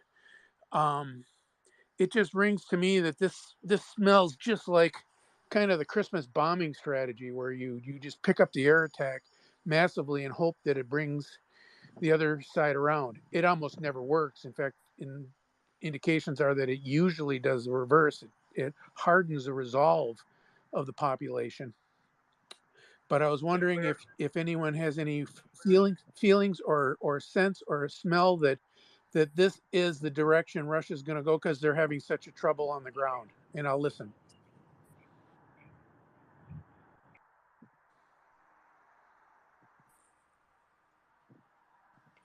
Okay, I'm not a military expert, but it seems that sometimes Russia does this kind of extensive and intense periods of bombings when they have kind of a reaction, like it's kind of a reactionary measure from their side.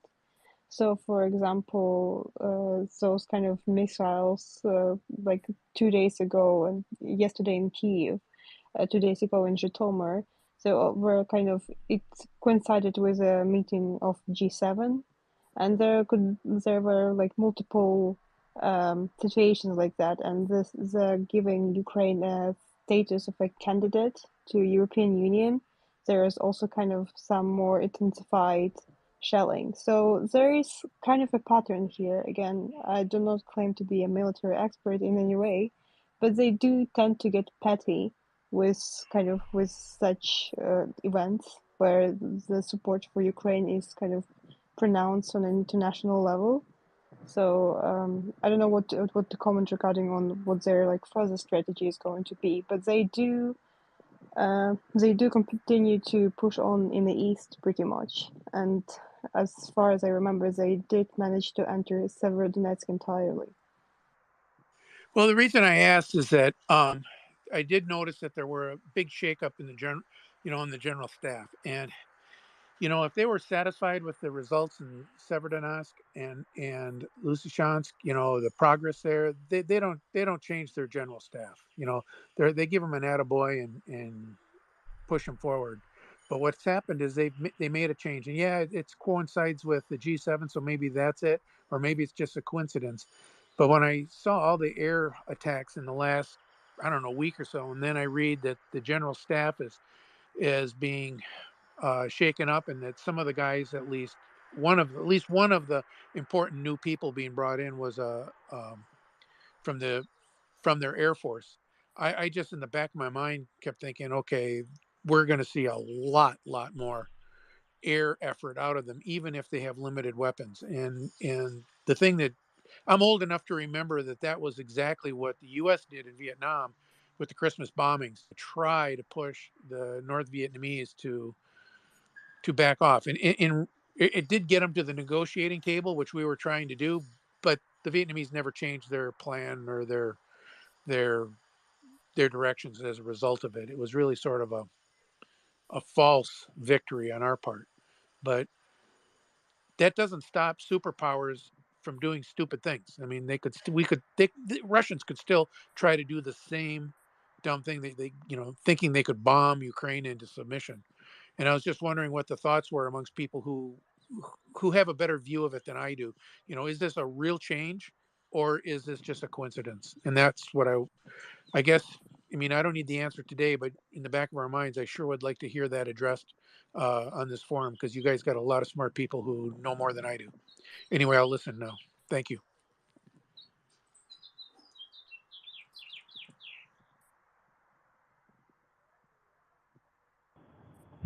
Two things. One, it means whoever's above them doesn't think it's going well.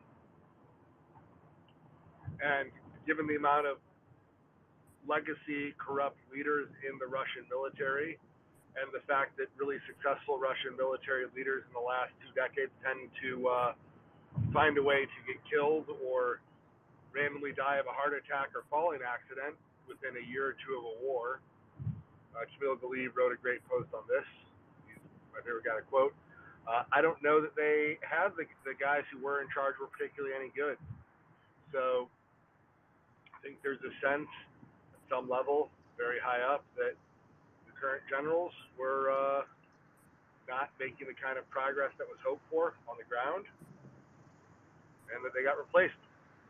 To be fair, if they were actually detrimentally bad as an organizational strategy, that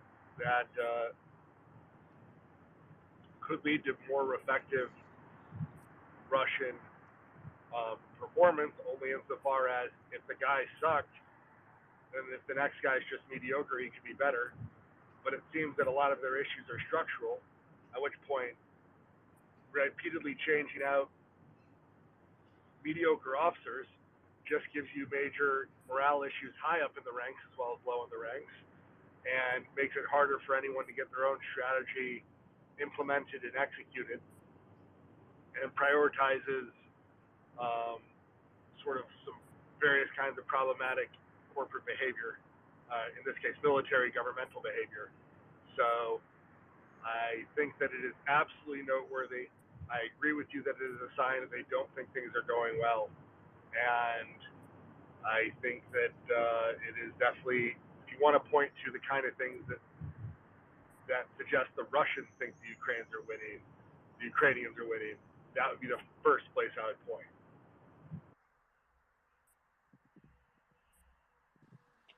Thank you for this, Finance. And then if I'd like to request, if you want to be brought up as a speaker, if you have any question to a panel, or you want to bring up a topic or ask question, me, Finance, or anybody else who is in speakers, please request mic. It's in the bottom left corner. Then again, would really also appreciate if you share the space, or you can do so by tapping on a blue kind of button with a cross on it, and so you're sharing the space so people can join again and join the discussion regarding Ukraine. So, and with that, we go to Mr. M. Yes, Russian hackers try to target Lithuania for the country restrictions on the transit to Kaliningrad, and it's the Russian hacker group KillNet. They conducted a massive cyber attack on Lithuanian government websites and companies, and I have some message from a Lithuanian who says that there's not much of a attack, it's a DDoS attack, and KillNet is not a big hackers group with many skills, so it's rather laughable. So it just kind of a number of DDoS attacks. So it just kind of runs the system down, but it can be brought up easily. Yeah, the website will be sometimes it will be a bit difficult to get the website up, but Lithuanian is known as a very good in cyber security and in digital structure, so I don't think that there will be much damage there done by this group of I don't like to call them hackers. Basically it's a bunch of skiddos, we call them. That's a group of people who managed to get some software downloaded from internet. It's open source available, so it's nothing very difficult what they do.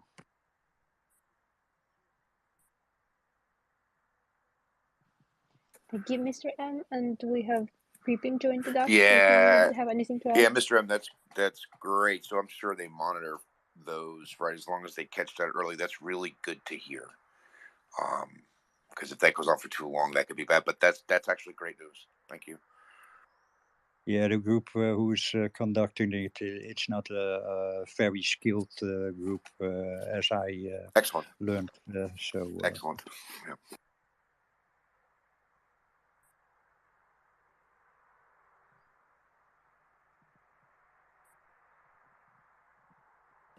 That's all I have. I'll go ahead and step down.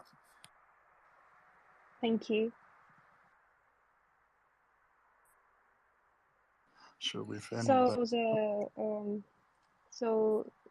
the director of a shopping center that was hit by Russian missile in Kramatorsk has confirmed that the building has entirely burned down, and now currently the kind of the saving operation is still underway. So they need to get the rubble, and there is no more updates apart from 2 confirmed lethal cases and more than 20 people wounded. So I'll update as there has been kind of reports regarding that. But currently there's kind of a lot of reports about people collecting kind of needing blood donations, of course. You were talking about severodonetsk, Juliana. I have that Russian troops are occupying homes of evacuated Severodonetsk residents. Severodonetsk Major Alexander Stryuk said that the Russian troops are now occupying apartments and houses of people who were forced to leave the city due to Russian attacks.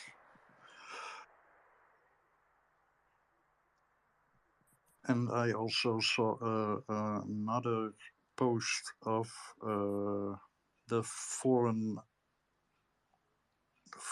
fighters. They are still fighting in Severodonetsk.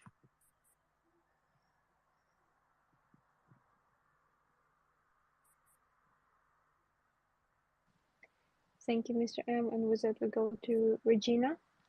Regina, please unmute yourself. Hi, thank you.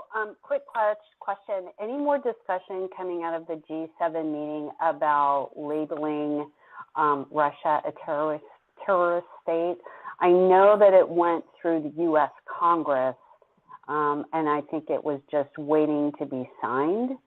Does anybody else have a status on that? Because I think that's, you know, they can only do sanctions so much, right? Someone else was mentioning that, and they've ratcheted up as much as possible, but that would kind of put the lid on it right there. And then I'll go off mic. Yeah, as of yet, Congress is more aggressive on Ukraine than the president's office is here in the U.S. So, in support of Ukraine. So it is not surprising to see Congress being more at the forefront of wanting to do this than Biden's office. I will say that Congress probably hasn't thought through the extent to which it is swinging a sledgehammer. Biden is probably a little concerned about that. I hold break the goddamn glass. These are a bunch of terrorists. So I am not surprised here.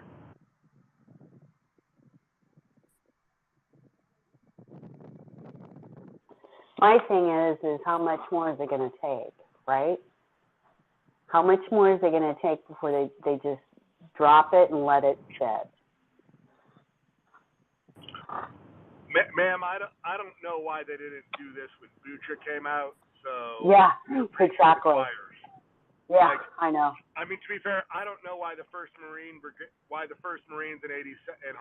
Airborne didn't land in Ukraine when that happened. So to tell you where my mentality is so far more to the interventionist side than our government. I can't tell you. You know, I can tell you who is concerned about what. I cannot tell you what pushed them over the edge. I do not know what their moral issue is. This is such a clear case of industrialized genocide, replete with, you know, mobile crematorium that I don't have the words. I don't know what gets these guys motivated. Yeah, no, I agree with you. I mean, we're frankly, my concern is they've acted quicker, I'll give them that. But I think about Bosnia, Herzegovina, Sarajevo, they're still dragging their ass. And by the time they actually step in, we're going to see, it's going to be unimaginable. It has been for some time. We have seen, yeah. Like, we have seen, right? Like, yeah. You know, there's mass graves in Mariupol. We yeah. just got today a shopping mall of civilians with 1,000 people.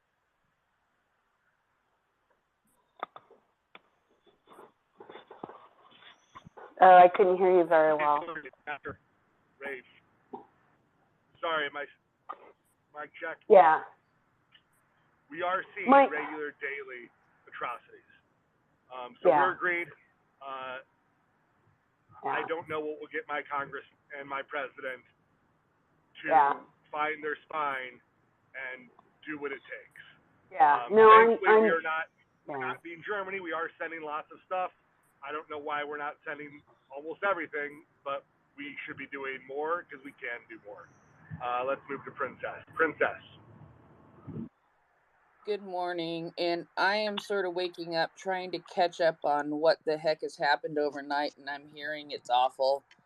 But I also heard the words Congress and what we can do to push them.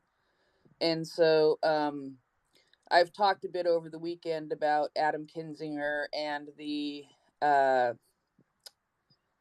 bill he's introducing and a resolution that he's introducing. And this morning, I actually reached out to his office and got the email address for his scheduler and forward that on to Yehuda to hopefully get the congressman to come on to the space and spend some time talking to us about what he's trying to do to help Ukraine. And so I've passed that email address on to Yehuda, and hopefully the congressman will be able to join us at some point. You know, being not only a retired military guy, but still being in the reserves and a congressman, I think he would be a perfect person, especially as somebody who is pushing things forward to trying to push things forward through the Congress. So I just heard Congress, and I'm going to go and, well, I'm going to try to catch up on what the hell happened overnight because I'm seeing atrocious. Thank you. All right, so before Russians decide to do yet another major war crime and murder 1,000 innocent civilians busy shopping, there was lots of good news around long-range Ukrainian artillery has made a couple things behind Russian lines go boom. Notably, it appears some Russian ammo depots have been hit more than 50 kilometers behind, 50 kilometers or more. There's some discussion on the exact distance behind the lines. This is going to cause some real supply issues in Luhansk area. The G7 met this weekend, had a gold embargo get pushed. Russia has formally defaulted on their government bonds today, so all of that was this morning's good news. There was some fighting south of Lysychansk on the road to Bakhmut, which has so far just been a wide open Russian death trap. That still continues as the Russians were repelled by the heroic Ukrainian defense forces. And that was all the news, and it was going. It was the kind of day that has the Walter Report hosts, speakers, and listeners in a happy and elated mood. And then Walter came on before Reuters even was reporting and informed us all that the Russian terror state had dropped a cruise missile, not to help their troops on the ground in Lysychansk, which, while awful, would at least be militarily understandable. They decided to send their cruise missile right into a shopping mall in, apologies for my pronunciation of all things Ukrainian, Kramatorsk, and it's in the center of Ukraine. It had about 1,000 people, we think, shopping there. It's probably still on fire. We're not going to have casualties out of a disaster this size for days, if even then. We're talking women and children burned alive. It is absolutely awful and horrific. So that has been the news since. Peter Duran popped in briefly. He had some comments. he was for those who don't know Peter, he's a friend of the space, regular speaker. He was a former think tank CEO, and he was also a politician himself. He recommends that people call their congressman, say that they support Ukraine, say that they want them to do more. If your congressman supports Ukraine, it is still useful to call and thank them. If they don't support Ukraine, say that you support Ukraine as their constituent and think that it's really important as their constituent for them, along with all the other things they do, to put America on the right side of history and support Ukraine against the genocidal Russians. He also recommended that people who are so inclined to writing write essays and submit letters to the editor to their local papers, that this is a really useful, if underused, way of garnering a groundswell of support in your local area. So that was the brief. That's the last day or so in brief here on the Walter Report. The tone has been pretty dour ever since Russia decided that a shopping mall would be a better target than a military target, and is just murdering 1,000 civilians. So that's where we are. Ian, welcome to the space. This is the mood you've got. What's your question for the panel, sir? Hey, Finance. Thank you very much for co-hosting the space this morning. And I was basically, I wanted to kind of get your opinion. I know what mine is, but I wanted to share it and then get your opinion on, when a lot of people hear about how much money the U.S. has contributed to Ukraine during this time. And a lot of people just see the raw numbers and how significantly more it is versus every other country. And why do we have to do more when we've done so much? Why can't everybody else pitch in? I wanted to see if you could elaborate, especially for this space, what it means for the U.S. to be the steward of the global reserve currency, what immense benefits that provides the United States in most times of peace, and what responsibilities then that comes with in times like this, and whether you have the same feeling that I do, that it does, we do have a responsibility more than some countries, given our role as the steward of the global reserve currency. I actually hate the reserve currency debate. I feel it's more of a symptom than a cause. If you have the dominant banking center paired with the dominant naval and or military power, depending on sort of where that falls in, you wind up getting the reserve currency status. Losing it doesn't tend to destroy markets the way that fear mongers say they do. I would say that the responsibility to stop genocide would fall a little bit further back onto the part where I mentioned the dominant military power. And look, I tend to have a never again view towards genocide, and I think that insofar as we can and should stop genocide, we should do so. And this is one of those cases where we absolutely should be doing so. So I think that it's not a reserve currency thing. No U.S. dollar, whether we were using the greenback or we were using the British pound, the industrial military might of the U.S. says that we can stop this genocide, and I think we should. So that's my stance on this issue, and I don't think that it's going to cost our country's future to do it. So it's not like we're talking about making some kind of major sacrifice or trade-off of America's future to prevent a genocide. It's not that big a cost. It's not that big a deal for us. This is something we can relatively easily, as part of our national everything, choose to do should we so desire. So I don't really appreciate, sort of we could spend this money elsewhere conversations, etc. We have plenty of money. We can make political choices to have spent money differently for a decade or 2 decades or 3 decades before this war, and we'll be able to make political choices differently to spend money how our country so desires, whether we like it as people or not, for decades after this war, or whichever political side you're on, or how you believe that should be spent. And whatever we spend to help Ukraine, even if it's 5 times what we're spending now, will not constrain those choices. So I guess my point is, I guess my point is, don't you think it's even easier for us to do that because we are the global reserve currency? So we have the luxury of being able to print money more than other countries may be able to, because people have no choice but to demand our dollars.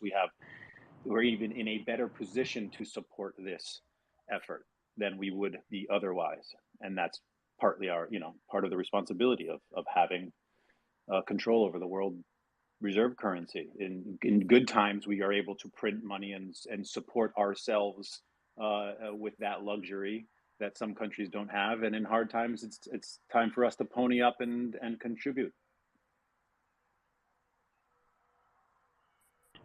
Yeah, no, the amount of money that Ukraine needs to finance its government is not that big that it's a printing money issue. The bigger thing that Ukraine needs is weapons, heavy duty artillery, major an Air Force would be really nice, or more heavy systems, period, end of story. Tanks would be great, whatever.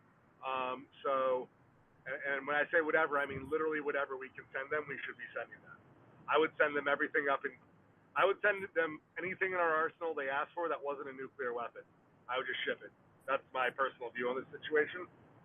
And, right now, the only thing that Ukraine would do if we gave them $500 billion instead of handing them military weapons is they would just try to use that money to go buy the military weapons. So, we have American industry, we have great weapons, we have great weapon manufacturers. We could just send them the weapons, which is sort of what we're doing. So I think in this case, what Ukraine needs to end the war, get back on sound footing, is weapons.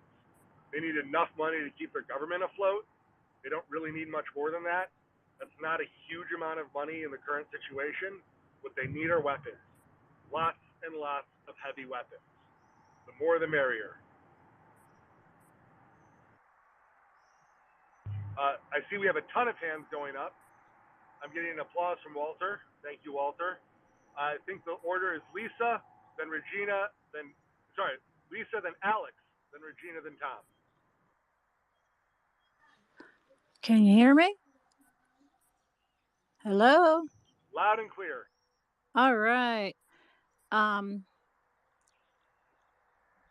As Tom Z knows, that I have issues with anxiety and stress, but when it comes to something like this, I can be very, very strong.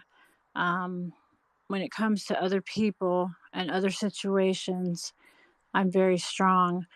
But when I heard this, it's like my whole being just felt the pain of 1,000 souls just being wiped off the face of the earth. And that is just unacceptable. And like I think Finance said, or one of the other ladies said too, that she had called somebody she knew higher up, and to get a hold of your congressman, anyone local, to do everything you can, because I don't know what they have planned next, and we don't know. But to me, this is the final straw. And I do honestly feel that if our country and everyone had especially, I can't speak for everyone, I should just speak for the United States. I think we should have acted sooner, because there would have been a lot less casualties, and a lot less cities destroyed. But I realize that there are certain war strategies, and that there are things that we have to go by through government procedures to pass something and to get it going. and it takes a long time. But right now, I would say that our government needs to do ASAP pronto as fast as they can and get that stuff over there right now. And I'm thinking of, I hope I pronounce this right, Rahel and Wendy and Sojo. I can just imagine what they must feel, and the sadness and the heartbreak. And but I know I'm going to be okay, but something has got to be done. This has got to be stopped, because they're going to do this. If they're going to try to destroy that whole country, then they're going to move on and do the next country and the next. And they have got to be stopped now.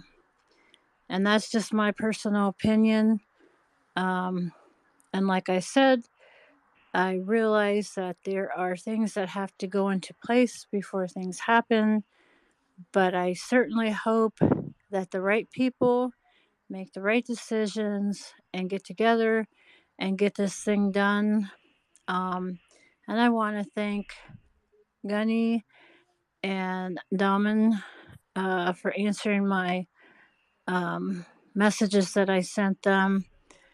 I don't know. For some reason, I woke up today thinking, I get kind of like feelings about something, and for some reason, I just didn't feel good about today. I don't know. Lisa, thank you. But anyways, We'll I'll be just, quiet. no worries. We'll just park it for now. Okay. Because General Ben Hodges just joined us. Oh, So okay. give the conversation to General Ben Hodges as we were about to do. And again, welcome Ben to our panel, and thank you for coming even earlier than we expected. And we are more than glad to have you back with us and here with our audience. So welcome. Thank you very much. And a good evening from Tallinn. General Hodges, good evening. Hey, how are you guys? All righty, doing fine. With a bit of luck, in about 2 minutes or so, we will also have Yehuda with us joining. And thank you very much for taking the time tonight. It is quite a precious evening, and it's quite a sensitive time for Ukraine, as we have seen both in today's news as well as in recent days. We thought it's a good idea to talk about logistics today, but at the same time, we also heard now from many sources they want to have a little brief update, given the fact that the HIMARS system has come into play and is in theater and being employed, and at the same time, the terror bombings by the Russian side continue. Shall we give it a little framework, given the fact as to how you see the current theater and the current setup, and then move to logistics? What suits you best? Yeah, that sounds good. And thanks for the privilege you guys have given me here. The privilege is ours. Yeah, well, let's ask in 10 minutes if you still think that.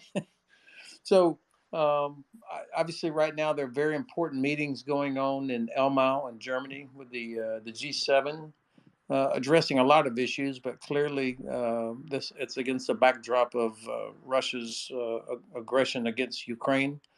And then here on Wednesday, we'll see the beginning of the NATO summit in Madrid, where once again, one of the dominant topics will be Ukraine and what can the alliance be doing to help in this situation.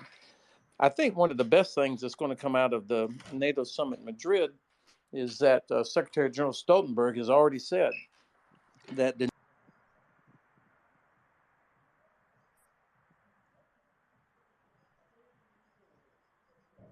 Did we lose his audio?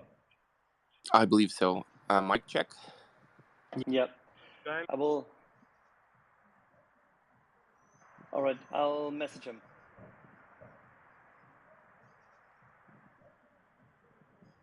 I pushed him down and then invited him back in the hopes that he will come back up and realize his audio dropped. Yeah, I'm on it. Yeah, unfortunately, Hello? Twitter gives us technical issues occasionally when we expect it, or actually when we don't expect it. Thank you, General. You're back. Can you hear me were now? cut off right. Yeah, we can. You were cut off right at the start. Sorry for that.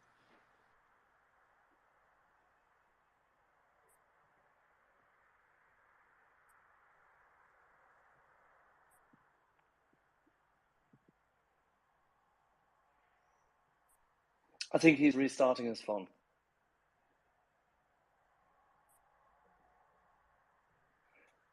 Finance, if you want to step down from co-hosting, that's no problem. Yehuda will be with us in a second.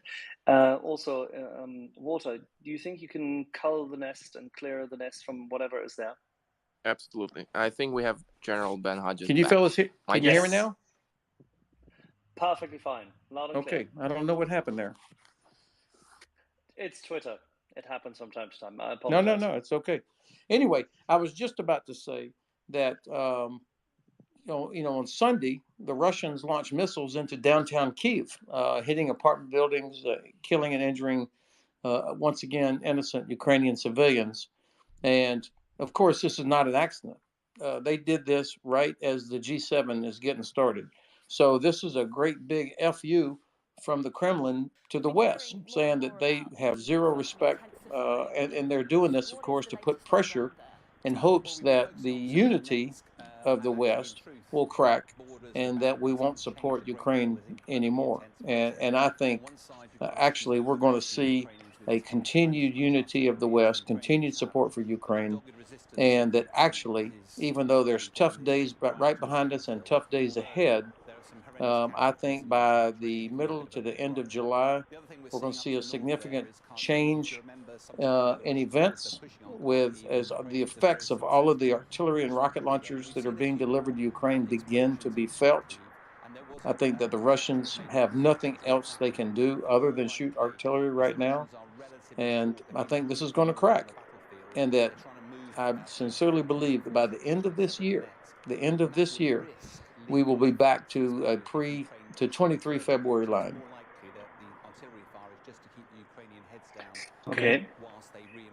We've had discussions with a number of other, say, counterparts in recent days. Some are a little bit more skeptical, but most have now come around to understanding that the change in weapon systems, both the standardization of NATO ammunition, which is starting to take hold, but also the change in weapon systems provided to Ukraine lead to a different battlefield.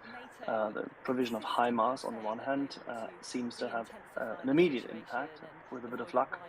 If LIVECAMS were to be delivered, it might have even a more significant impact.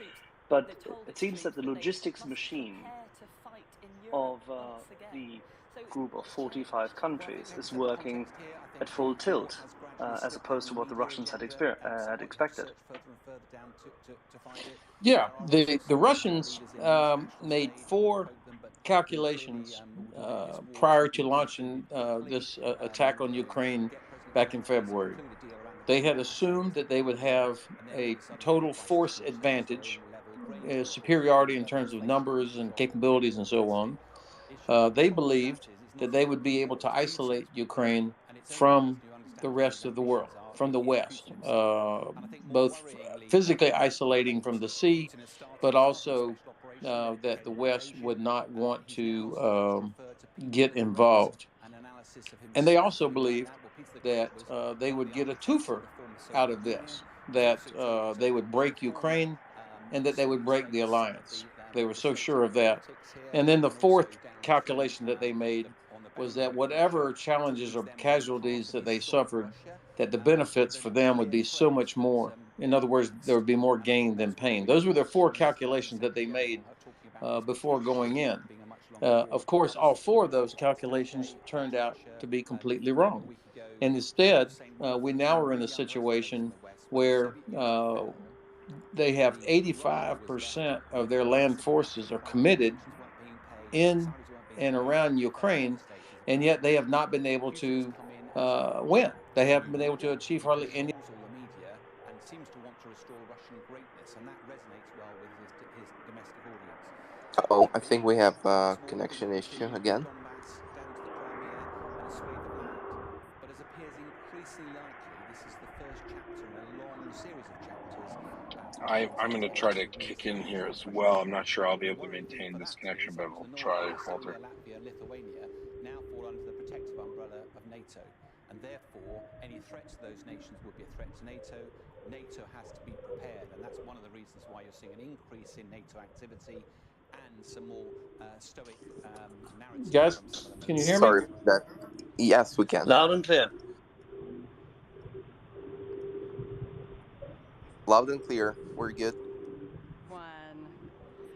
I can see the Arctic gang. If you can hear us, together, the talking, can you hear us, sir? Yes, I can hear you. What we love. Excellent. Good morning. My name is Heather Connor. All right, sorry. You were talking about the committed forces around Ukraine that have yet to deliver substantially, I assume. Yeah, well, it takes time. I mean, these are not hammers that we're talking about. These are sophisticated, high quality pieces of equipment that not only you have to train on how to employ them on the crew level, but then commanders have to understand how to employ them. And then, of course, there's just a whole separate maintenance for them. The American 777 howitzers, these have a lot of hydraulics. You have to learn how to do it, just like with anything else. This is not about can the Ukrainian troops learn how to do it. Of course they can. There's nobody in the world better at them than learning how to use new equipment, but it still takes time. So I think what you're going to see, the full weight of all of these capabilities being employed now over the next 2 or 3 weeks, is going to start making a difference. They're going to be able to destroy and disrupt Russian artillery and Russian rocket launchers who are not as well trained and who do not have the same capability. And then, of course, getting the ammunition necessary to keep these guns in action is going to be an important part of this. But I'm excited, actually, as I think about what's going to happen.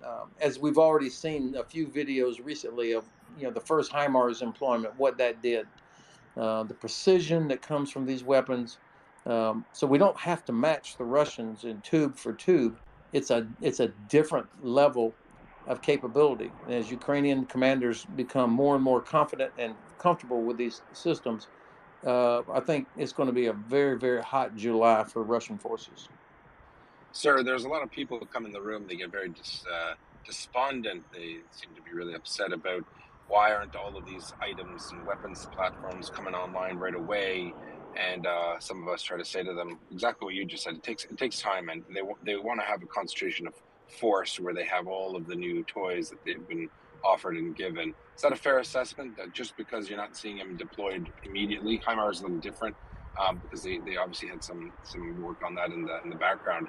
But is that a fair assessment to make, that a lot of people think that it must be really simple, but I mean, to really utilize them and exploit their capabilities, there's got to be a lot of training on it, no? Yeah, the good thing is that Ukrainian soldiers, the artillerymen and rocketeers, they already understand the principles of artillery and fire support. I was in Estonia about 5 weeks ago, and that was when there were Ukrainian soldiers already in Estonia going through training on a howitzer there.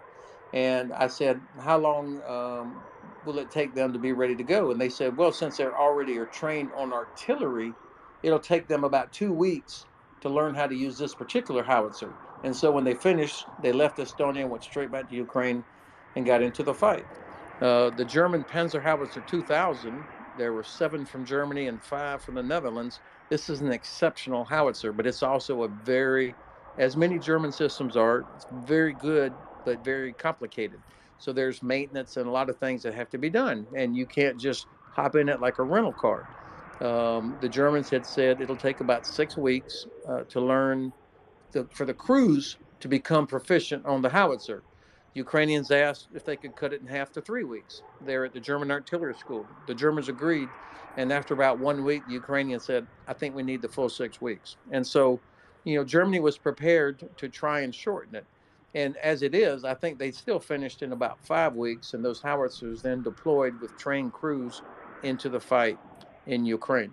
So it's different technologies, different capabilities, but I have seen Ukrainian employment of new technologies having instant impact. Now, it's a fair criticism to say, why the hell didn't we do this 2 months ago? I agree. I think most of us have been frustrated that the U.S. administration and other governments were hesitant to push forward some of these weapons because we kept deterring ourselves, worrying that somehow if we gave a particular weapon, that would push the Russians over the edge. And it's clear that the Russians do not need provocation, but it's also becoming clear finally that there's nothing they can do about it. I mean, really, other than what they're doing right now, the only other thing they can do is to employ a nuclear weapon, which they're not going to do. So we're having to make up lost time. The good news is there are a lot of howitzers and rocket launchers in Ukraine now, with more to follow. Amazing, sir. One question, one point that comes up quite a lot, and maybe you can shed some light on, is Colonel Vindman came on. I'm sure you said this. A lot of people said there'll be a culmination to the efforts that the Russians can bring to bear, and now Western intelligence analysts have leaked or have produced documents that talk about the Russians getting to the end of their tether. What does that even mean? Like, what does it mean? They don't have any more combat troops to deploy? They're running out of ammunition. Is it a confluence of factors? And is that the point where you suspect the Ukrainians will conduct a more fulsome counterattack and exploit it this time, as opposed to the counterattacks they've done, which have been limited in scope? Okay, great question. I agree with those who say that Russian forces are exhausted, that they have serious manpower issues, morale problems. They're still searching around for a commander. The Russian Navy, frankly, does not seem to be a factor. I mean, they're hiding on the other side of Crimea because they do not want to deal with Ukrainian Neptunes and Harpoons. So I don't think it's likely that we're going to see any sort of amphibious operations aimed directed towards Odessa. The Russian Air Force, they fly in airspace over Belarus and over Russia, launching rockets and missiles into apartment buildings, but they are not. It doesn't seem to me that they are making any real contribution in support of Russian ground forces. So there's just not much else that they can do because they don't have the trained manpower. I see maps like everybody else that have icons for the BTGs all over the place. But I think we shouldn't be confused about just because you see an icon representing a unit, don't assume that that represents a fully manned, trained, equipped, ready to go BTG. In fact, I would say the vast majority of them are not. So they don't have the capability, in my view, to launch any kind of a major offensive. Instead, all that they can do is what they're doing right now, just to continue to try and rubble cities, inch forward where they can find opportunity. Now, for sure, there's no doubt that Ukraine is suffering casualties every day under this bombardment. There's no doubt they're suffering casualties, but the Russians do not have the ability. They don't have the logistics behind them to push forward in a more effective assault. Now, so what does this all mean? I think it means that they are. Let me say it a different way. We know that war is a test of will, and it's a test of logistics. And it's clear that Ukraine has the stronger will. Their soldiers are defending their home country.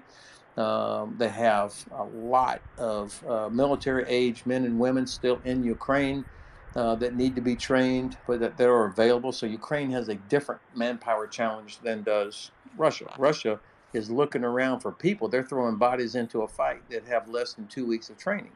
That's not going to be an effective force. So we've got to help Ukraine figure out how to destroy and disrupt the Russian artillery, but also to disrupt the ammunition. That's the problem, or the flaw in my analysis, is that I don't know how much more conventional artillery and rocket ammunition they have, how much longer they can keep doing that. So that's a, people could fairly criticize my analysis because I can't answer that question. We do know they're well below 50% on their precision weapons, but it's the conventional artillery and rockets. I just don't know how much they have. The final part to answer your question is that I believe that the general staff is waiting for that opportunity. Now, this means you have to take risk. You have to conserve combat power, not so much artillery, but armor, fuel, ammunition, infantry, the things that you would need, engineers to launch a successful counterstroke. And so they're watching for when the Russian forces do culminate in this phase, and they're looking for that opportunity. And I believe that the Ukrainian general staff has done a very good job of what we call operational security. I mean, we're all dying to know what's the plan, what are they doing? We shouldn't know. We're not entitled to know that. And they've done a good job of protecting that information because they don't want the Russians to have it either. And I think the potential is there that by the end of this summer, we're going to see successful counterattacks by Ukrainian forces because the Russians, this test of will, they don't have it. And I think they're going to crack. A lot of that, thank you, sir. A lot of, I'm a military planner myself, and a lot of times we get questions on a dev level, and for example, to switch gears, go granular to Severodonetsk, people really upset about the loss to Severodonetsk. People not really understanding the concept of mobile defense or delays or trading space for time or space for security. So it's not like the end of the world in my eyes. And Zelensky, echoed that when he said that on to Ukrainians live, because I'm sure there were people curious. If once upon a time you were a lowly div commander, and you probably, have you ever thought to take an objective like the city, like Severodonetsk, and said, if I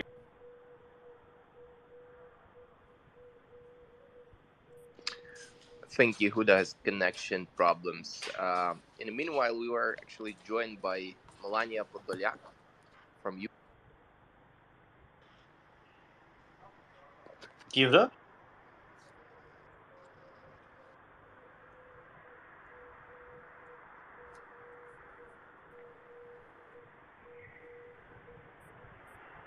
Hey guys, we're still there? We're still here, sir. Yeah, we're still there. I think Yehuda just lost audio. We have a number of glitches at the moment with the Twitter space. And yeah, we're still here. Sorry for that. We have occasional connection issues, and our co-host had a connection issue. So it happens occasionally with Twitter. In the meanwhile, we were actually joined by Melania Podolyak from Ukraine. I reckon you know Melania, General Ben, and we welcome her on the panel of speakers as well. And in the meanwhile, I wanted to ask our audience to actually share and retweet the space, and I will take care of our co-host, who I will bring back right away. And welcome, Melania. Back to you, Axel.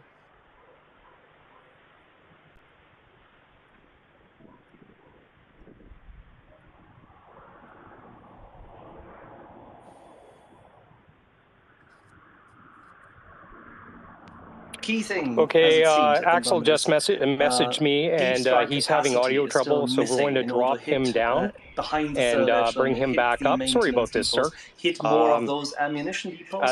As an ex-signaler, I am mortified that this is happening. Because the Russians also make. It does happen, but half of communicating is the will to communicate and fighting through it. You know it. Well, while we're waiting, do you mind going to some hands, sir? Yeah, I'd love to. Absolutely. Well, we'll go with finance, Melania, then Raver. Thank you. In the Walter Report account is Battle Moose, who's also a military man.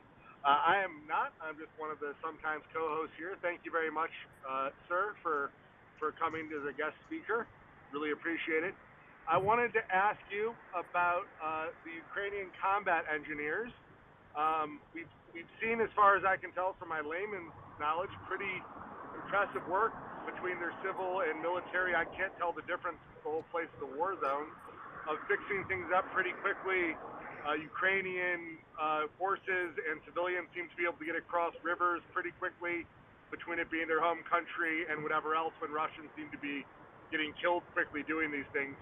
So could you talk to us about how they're doing, and if they're able to train up more of these things? You meant more of these people who, as you mentioned, are really important for any major offensive, as well as just maintaining their war footing as it stands. Yeah, thank you. I've always believed, and I was infantry, I've always believed there are never enough engineers, because what the engineers do, there are three basic functions, is to enable mobility, survivability, and then, of course, counter mobility, to stop the enemy's mobility. So three different, very important tasks that require hard work, some planning and coordination. You need materials, you need mines, the ability to cross rivers under fire or under pressure is very difficult. And one of the things that's I've learned watching the last several months is that most of the rivers in Ukraine are not ideal for river crossings. I mean, they are the flat areas. They're not. It's difficult to find the right kind of bank, if you will, on both sides of the rivers. The famous river crossing by the Russians that was shattered a few weeks ago, that area, very difficult to find places where you can establish bridges and have vehicles concealed and then brought forward. So this is hard work. And I think the Ukrainian engineers have done a good job in all three of their tasks, both mobility, which means repairing roads, repairing bridges, clearing the way for transport, the counter mobility, obviously stopping the Russians from being able to make progress either through the use of mines, other obstacles. This is hard work. And then the survivability, the huge networks of trenches and bunkers and other things that they've done to help provide places where from which soldiers can fight.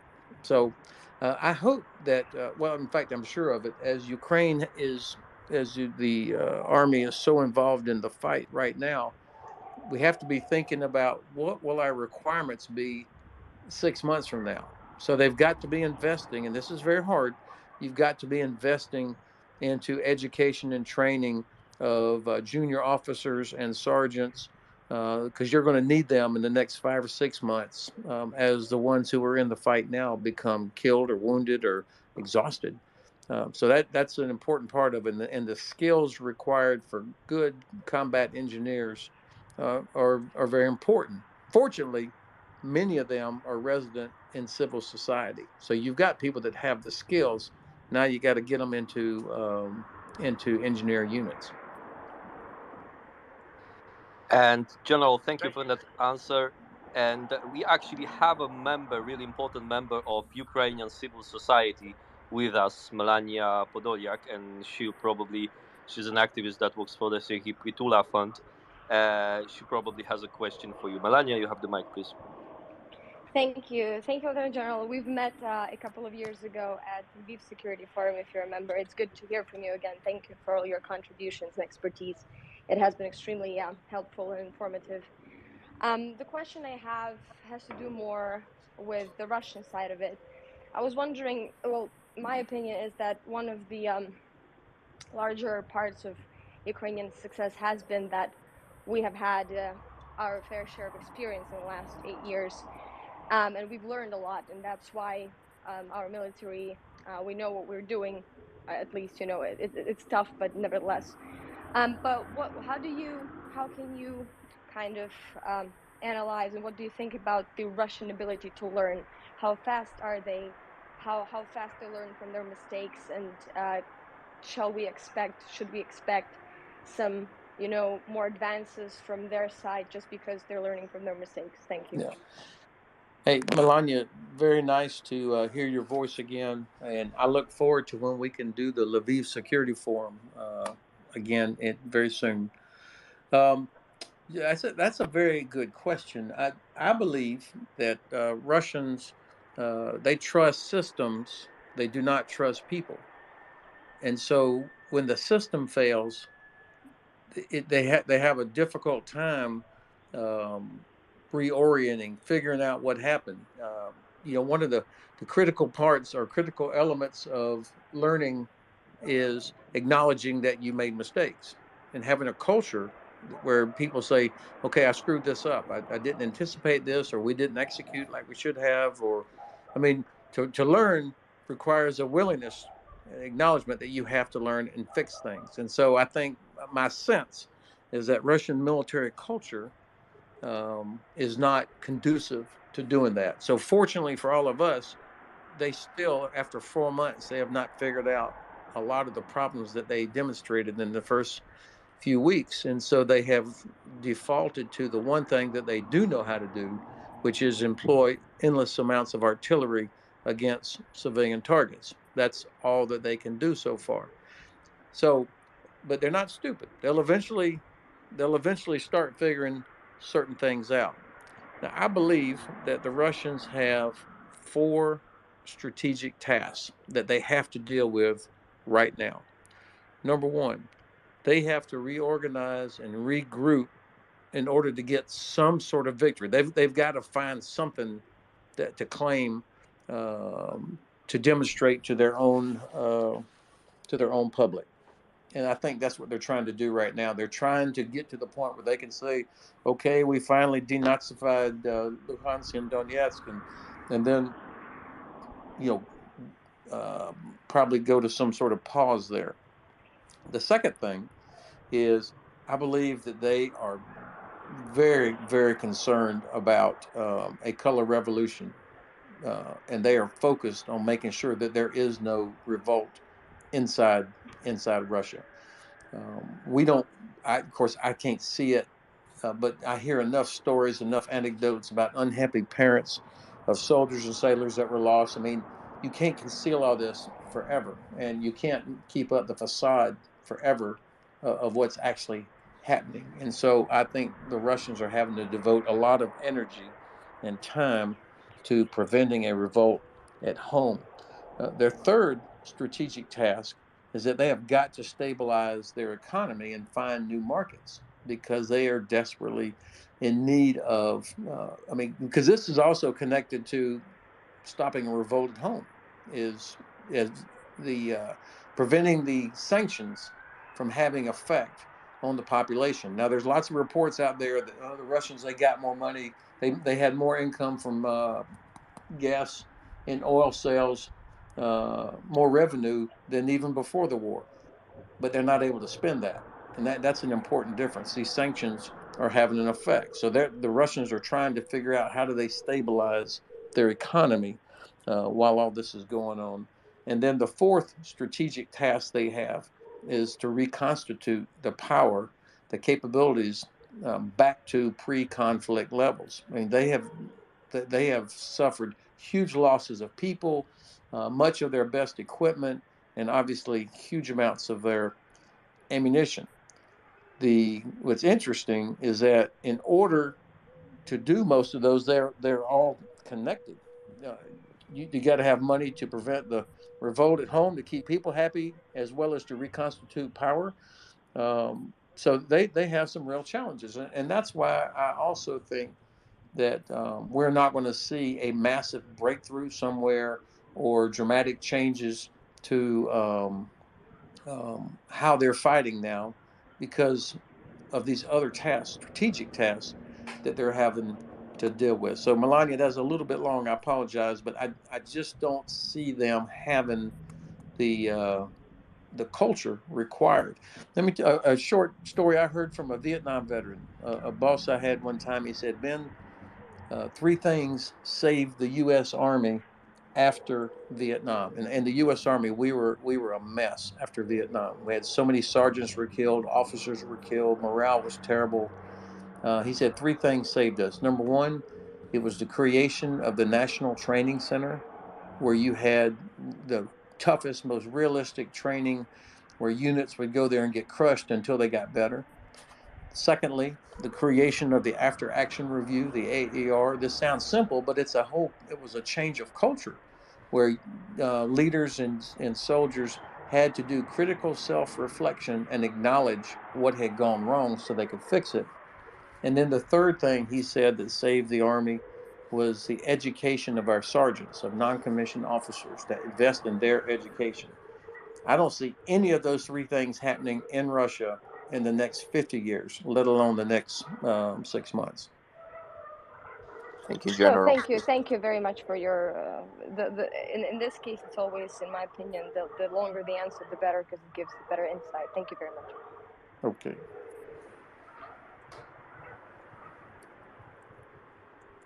All right, so let's go to CJ, our artillery officer, and Melania. If you have any follow-ups, please do ask. And CJ, to you. Great, thank you, sir. Thank you so much for your constant support for U.S. national security, and through of course, supporting Ukraine's national security, because we are interconnected and they are so important. My question for you, sir, is in the last 24 hours we've seen 2 significant strikes on Ukrainian territory. One towards Kiev that was targeting a mixture of military targets and residential targets, where Ukraine was able to successfully intercept 10 out of the 14 Russian missiles, and this horrific attack in the center of Ukraine with no military targets. And I guess my question for you, sir, based on the success we've seen with the U.S. Army being able to train HIMARS in only 3 weeks, a program that normally takes 12 to 16, what would it take for the U.S., do you think, to give and train Ukrainians on Patriot missiles? Because I think this would be a solution to help protect these civilian centers, which the Ukrainian air defense is having trouble to do, just based on the sheer size of the country and the number of threats they face. Thank you. Yeah, CJ, thanks. And by the way, I would appreciate it if you push back on me any things I've said about the artillery and rocket launchers and my expectations of how this is going to change. Given your expertise, I would love to hear that, because I want to make sure I'm accurate in my assessments. So we should have started helping build up the air and missile defense capability of Ukraine from before this all started. I mean, we knew it was coming. Now, I have to say, I did not anticipate the Russians would be launching missiles wholesale into apartment buildings and shopping centers. I didn't think they were bashful about it. I didn't think they would do it so openly and brazenly. But what we have learned is we also do not have adequate air and missile defense inside NATO. I mean, there is one U.S. Patriot battalion for all of Europe. Germany and the Netherlands have Patriot. Spain has Patriot. Sweden has Patriot now, but Lithuania has NASAMS. There are other systems out there. The U.S. Navy has Aegis underway, but also Aegis ashore. The point is, none of us has enough air and missile defense capability. And as you know, it's the launcher, but it's also the sensors, the network of sensors, and who's calling the shots literally on making decisions about what to engage. I hear people talk about why don't they get Iron Dome from Israel? Iron Dome is designed for a completely different type of threat. So there is no one for sure part of this long-term investment.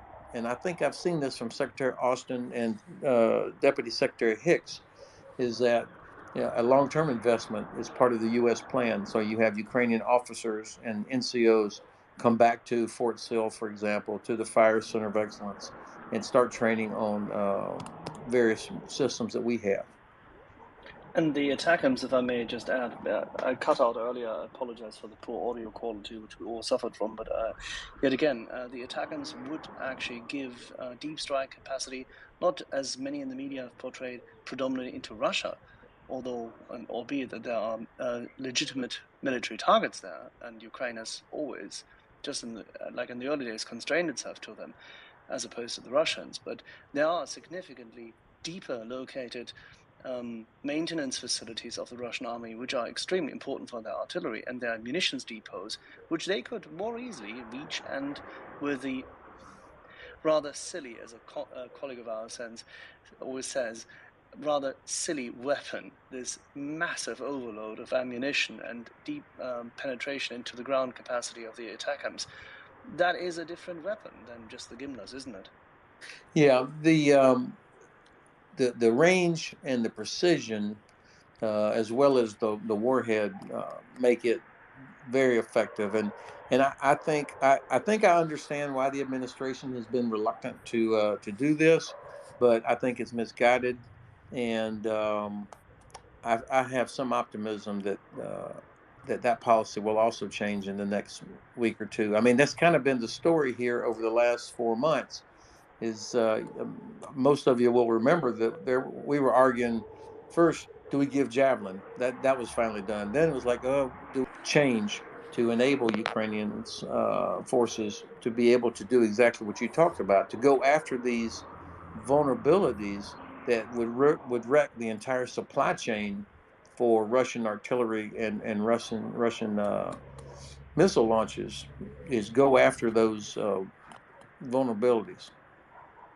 Thank We you, have a Chair. number of hands. We have a number of hands up from people who also have served, including Raver. Please, Raver. Let's go Raver, then Machi, and then Kurt. Raver, to you.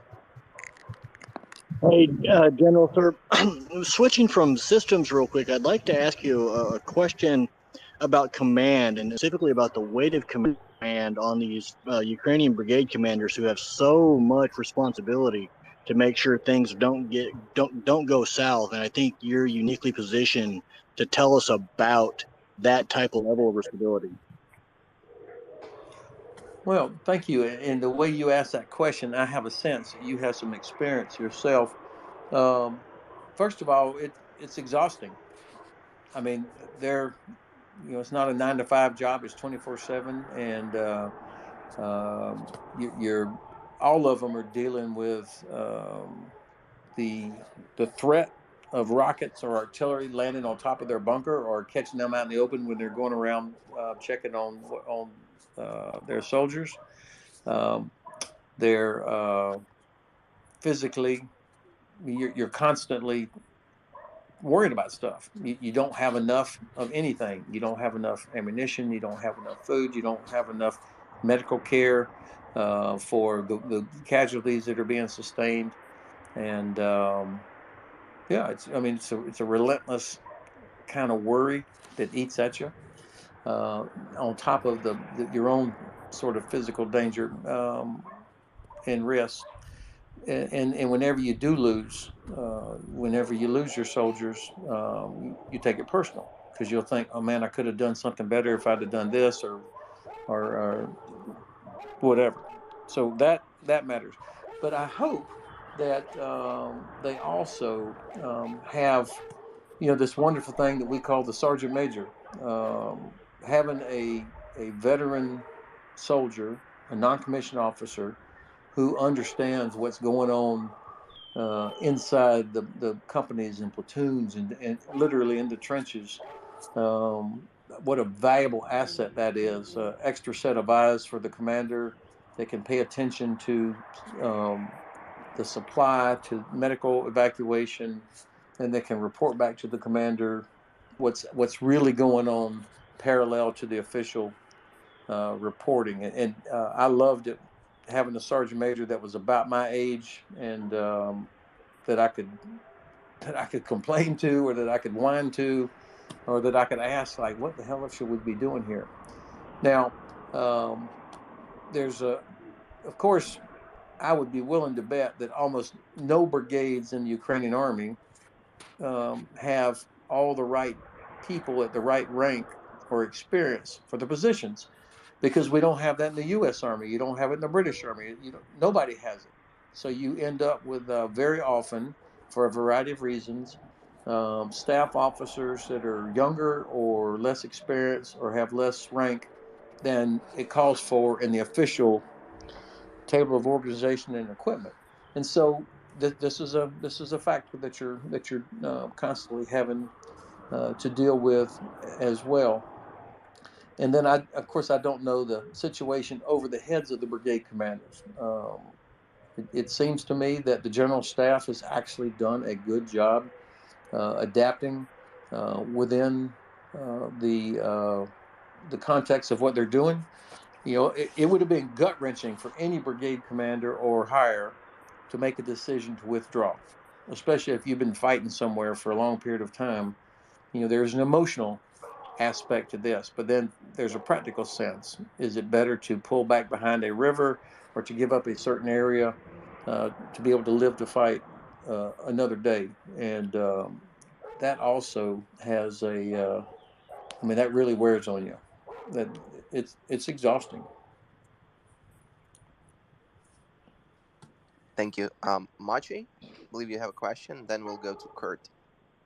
Yes, sir. Thanks again for joining us and just showing impeccable adaptability to all the technical difficulties and glitches. I have a question about the upcoming NATO summit. I know it's a political question, but it affects military matters. And the question is, from all the things that some people expect to happen on the NATO summit, all the decisions that can be made, what is, in your assessment, the most pressing thing? Is it the accession of Finland and Sweden? Is it the move in strengthening the eastern flank? Or is it, as Gitanas Nausėda, for example, the president of Lithuania, suggested, changing the doctrine of NATO to basically defining Russia as a long-term adversary? What is your outlook on what is going to happen and what should happen according to you? Well, I have to say that all four of the things you just laid out are exactly the kind of things that need to be done. And my sense is that most of them are going to be agreed here in Madrid, based on kind of the work and the thinking and the things we've seen in advance. What's been discussed, what Secretary General Stoltenberg has already sort of announced. I think that we're going to see a lot of what you just recommended. Look, the alliance is not perfect. I mean, this is the nature of coalitions, is that you've got a variety of nations, each with shared interests, but also their own agenda and different domestic political situations. And yet, here we are in 2022. Our alliance has the best strategic, it's the most strategically advantageous position we've been in since 1949 when the alliance was founded. 85% of Russia's land forces are committed in Ukraine, and they are not having any success. I mean, not really, not at the operational or strategic level. They're strategically they're failing in every category. Operationally, and they're barely making progress. So their only success comes from smashing towns and cities, and making minor tactical progress. And so, at the same time, the alliance is going to add Sweden and Finland. That's going to happen. The United States is going to do what it should have done a long time ago and repair our relationship with Turkey, and we will get this sorted out. It's too bad it's not happening already, but I believe that we will fix this, and Sweden and Finland will join the alliance and make huge impacts. The quality of the military from Sweden and Finland, two strong liberal democratic societies, two resilient societies. And it's going to completely change the geometry in the Baltic region and in the high north. So that's going to make us better. I saw earlier today where Secretary General Stoltenberg says that Russia is the most serious and direct threat against the alliance. That's important language for the Secretary General to say that. And so I think that the fact you still got nations that are lined up in a queue, despite the problems that NATO has, you've got nations knocking on the door saying, we want to join NATO. There's nobody knocking on the door of the Kremlin, nobody knocking on the door in Beijing saying, we want to join your team. So I'm actually optimistic. I think that this summit, it will be not fully satisfying in some areas, but I think it will be as consequential or more than the NATO summit in Warsaw back in 2016, which was probably one of the most important summits we've had in decades. Well, I'll have a few more questions after, and I'm sure there's more questions also from the audience coming in. But if we could move over to Joseph, and if Kurt wants to have a question, he should raise his hand. Joseph? Hold on. Let's go to Kurt. Yeah, we were to go to Kurt and then to Joseph. Kurt, to you. Yeah, I appreciate that. I wasn't able to find my emoji, and thank you, General Hodges, and hope to see you a little bit more on Twitter. I enjoy your posts. But my question is, you read all about the poor morale, the toxic morale, the decimation of the BTGs, the high level of conscripts on the Russian army. You really don't read anything positive except, their superiority in artillery. So my question is, how are they able to take any ground at all with those problems? Yeah, well, that's a fair question. I think that it's probably good or wise for us to be a little bit more circumspect on kind of discounting all of the Russian forces. I mean, at the end of the day, they have in fact achieved some success. They've been in the field. I mean, I'm thinking about many of the Russian forces that are fighting right now. They would have been deployed for months on the border of Russia and Belarus, of Ukraine and Belarus. Much of it during wintertime, and then when the conflict started, so many of them would have been fighting or engaged in combat much of the time since then. That's bone crushing. So there is some resilience in some of these formations, and I think that there probably are in some of them some leaders that are able to get things done. And of course, as well as Ukrainians have fought, we would also be mistaken to assume that all Ukrainians are heroic defenders. Every Ukrainian unit is effective. That would be unnatural. But the effect of endless amounts of artillery just pounding away on bunkers and trench lines and houses, it forces you to withdraw, especially if when critical supply roads get cut, it has an effect, and so you will have to pull people back, or units collapse. So there will be places where the Russians, just through sheer mass, will be able to achieve some progress, but I just don't see them having the ability to make a major breakthrough that could be sustained, where they could make several kilometers in a day. I don't think they're programmed or set up to be able to do that right now. And they haven't done so for quite a while. The last time they actually made kilometers was when they advanced en route to KYIV, where they've been stalled and repelled, quite literally. So. Yeah.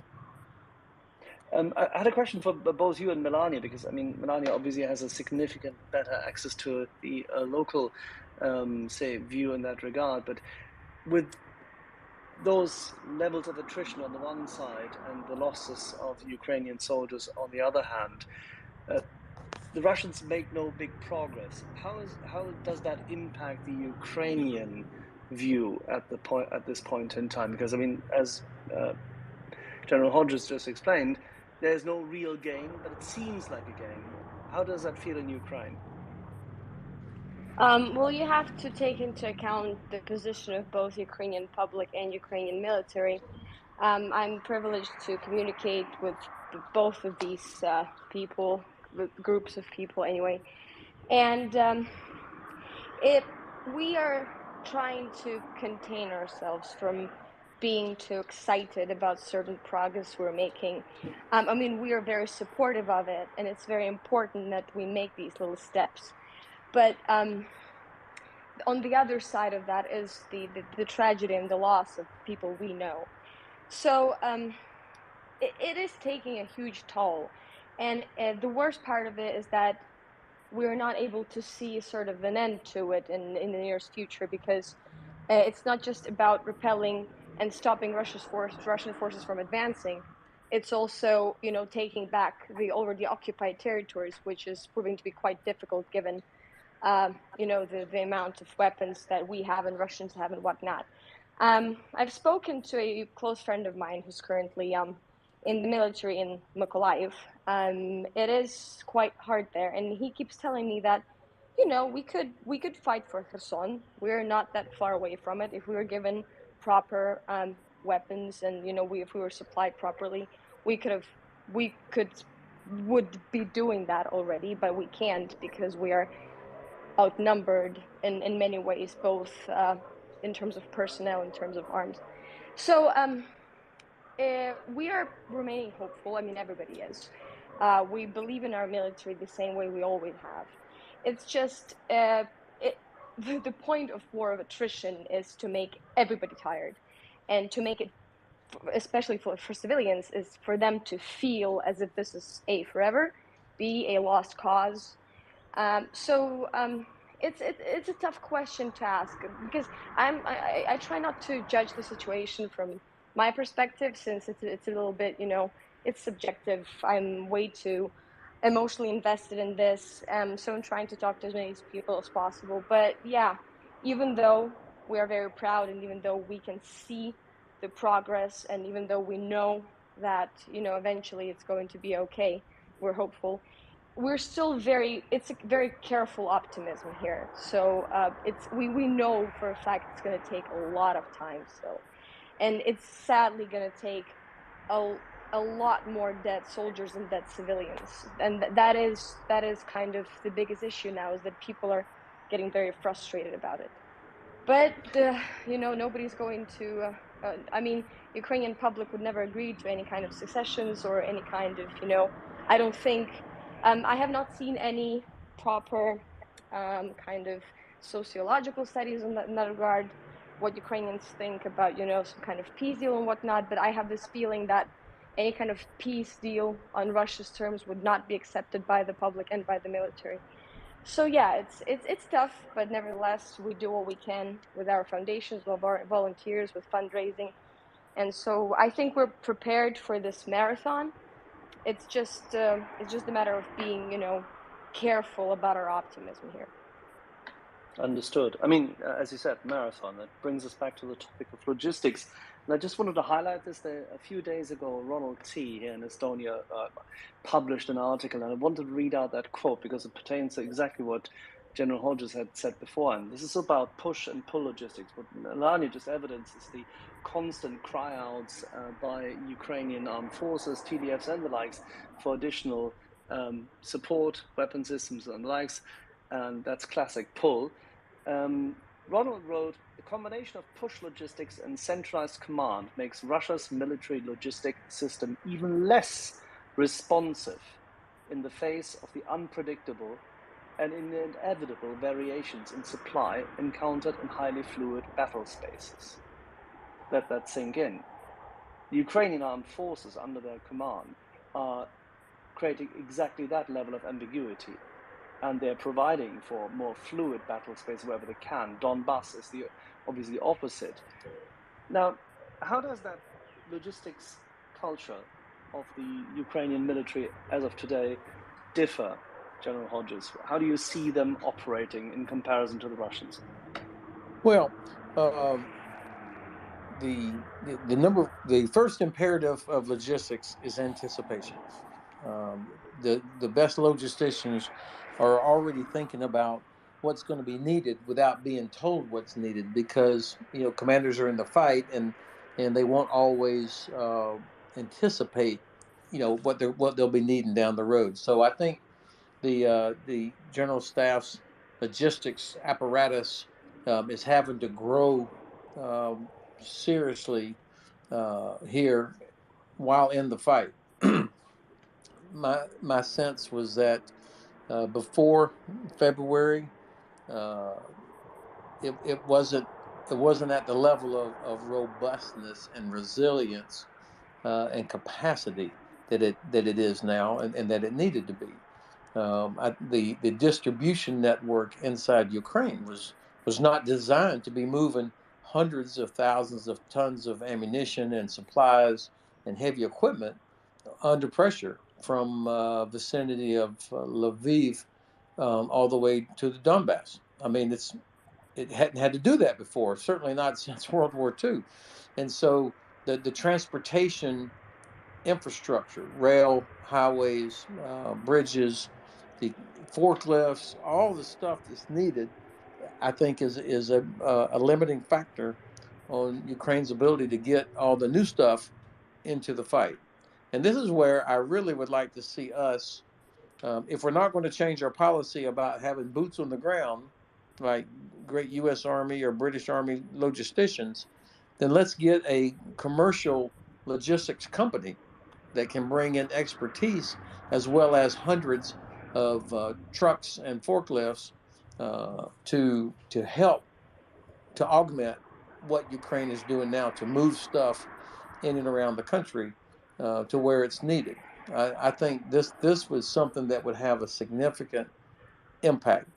We relied on commercial logistics in Iraq and Afghanistan for 20 years, bringing in all the stuff that we needed. I think this is something that's worth considering. Now, the good news here, of course, is that I think we get a little better every week at figuring out how do we get the things that the nations are providing. How do you get it to where it's needed? 18 Airborne Corps is part of the U.S. effort in Europe. I mean, is managing all of this. I think that we're certainly smarter now than we were even a month ago about what's needed, where it has to go, how do you move things there. And the Russians, while they clearly have no problem launching missiles into a shopping center or an apartment building, they don't seem very good at disrupting the lines of communication, the logistics network. And I think that we're fortunate in that regard. Yeah, we just, CJ, maybe if you want to highlight this, we had a conversation a few minutes ago. We received some data on the provisioning of Russian artillery, and yet again, logistics are key. CJ? Yeah, a quick update. Here's that the firm's data from satellites confirms that in the last basically 48 hours, there have been almost no deep strikes on Ukrainian territory in terms of from rocket-launched artillery or towed artillery, and all of the fires have been on the Russian side of the line of control, which is great news. I mean, it's maybe happening a bit quicker than I would have thought, but at least the artillery battle is clearly shifting in the other direction, which of course is necessary for anything else to happen. Thank you, CJ. Just 2 cents here. As General Ben just started the conversation mentioning the strike on Kiev, something big happened today. There was a strike on shopping mall in Kramatorsk. Melania, did you want to expand a little bit on that? We had the audience joining us, and I think it's an important news piece and also kind of emphasizes what Russia does in Ukraine and their strategy. Yeah, so there has been 2 cruise missile strikes from preliminary reports. The shopping mall in Kremenchuk in Poltava Oblast was struck. It is completely burned down as of now, and for now the official figures are at least 2 civilians dead, more than 20 injured, but because the entire building was on fire, and it's a huge shopping mall, the President Zelensky estimated that more than 1,000 people were inside at the time of the strike. These kind of, and there has been this overall motive that, oh, Russian cruise missiles, they just missed the kind of the structure they've been aiming at and mistakenly landed at the shopping mall, which makes little to no sense to me. Maybe you can correct me on that, but those are high precision weapons. They're designed to hit direct targets. So in my mind, I have no idea how this could have been a near hit or miss of any kind. So for now, we're still waiting for the updates on the amount of casualties. in that shopping mall. But yeah, as I've said before, the president has informed on his official Telegram channel that they estimate that more than 1,000 people might have been inside at the time of the attack, so we're still waiting.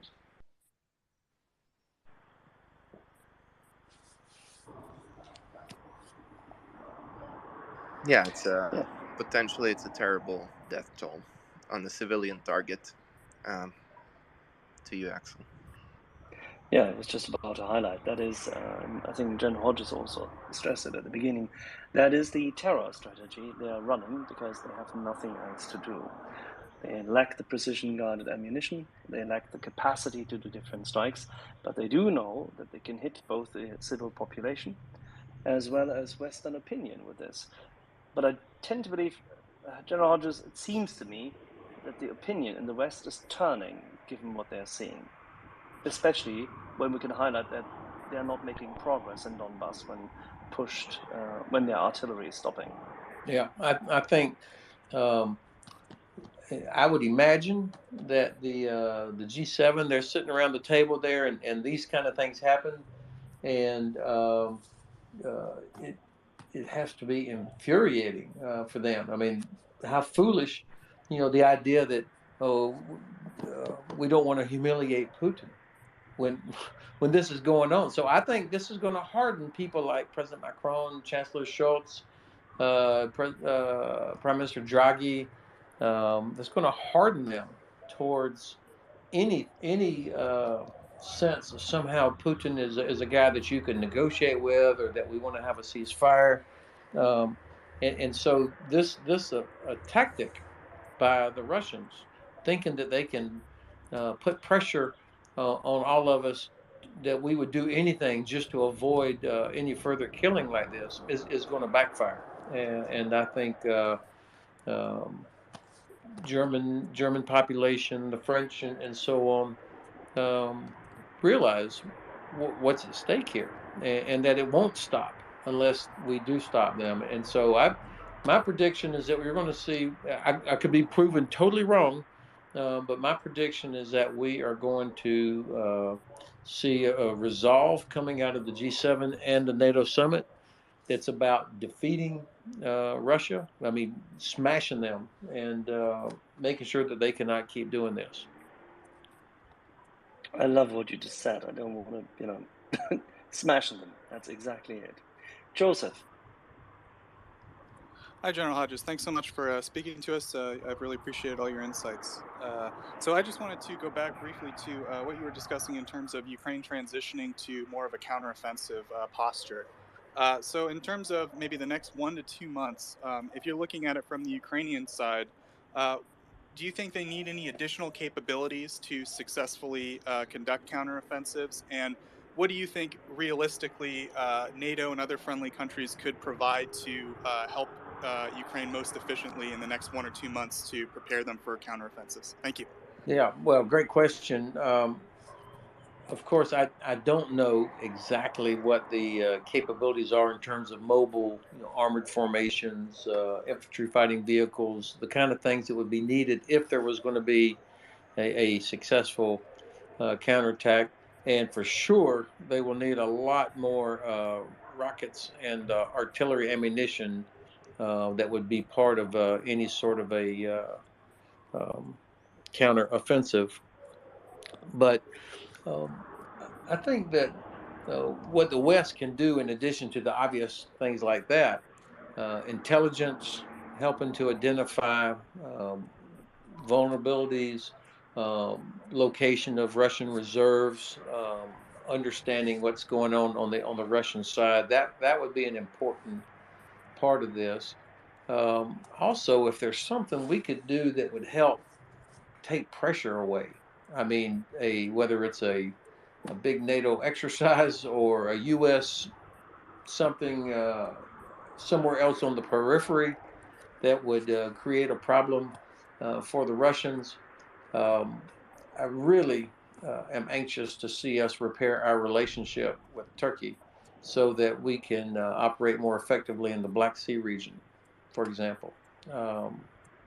Turkey, of course, is under its authority the Montreux Convention, has blocked Russian ships from going through the straits, and unofficially they have asked us not to ask to go through the straits into the Black Sea.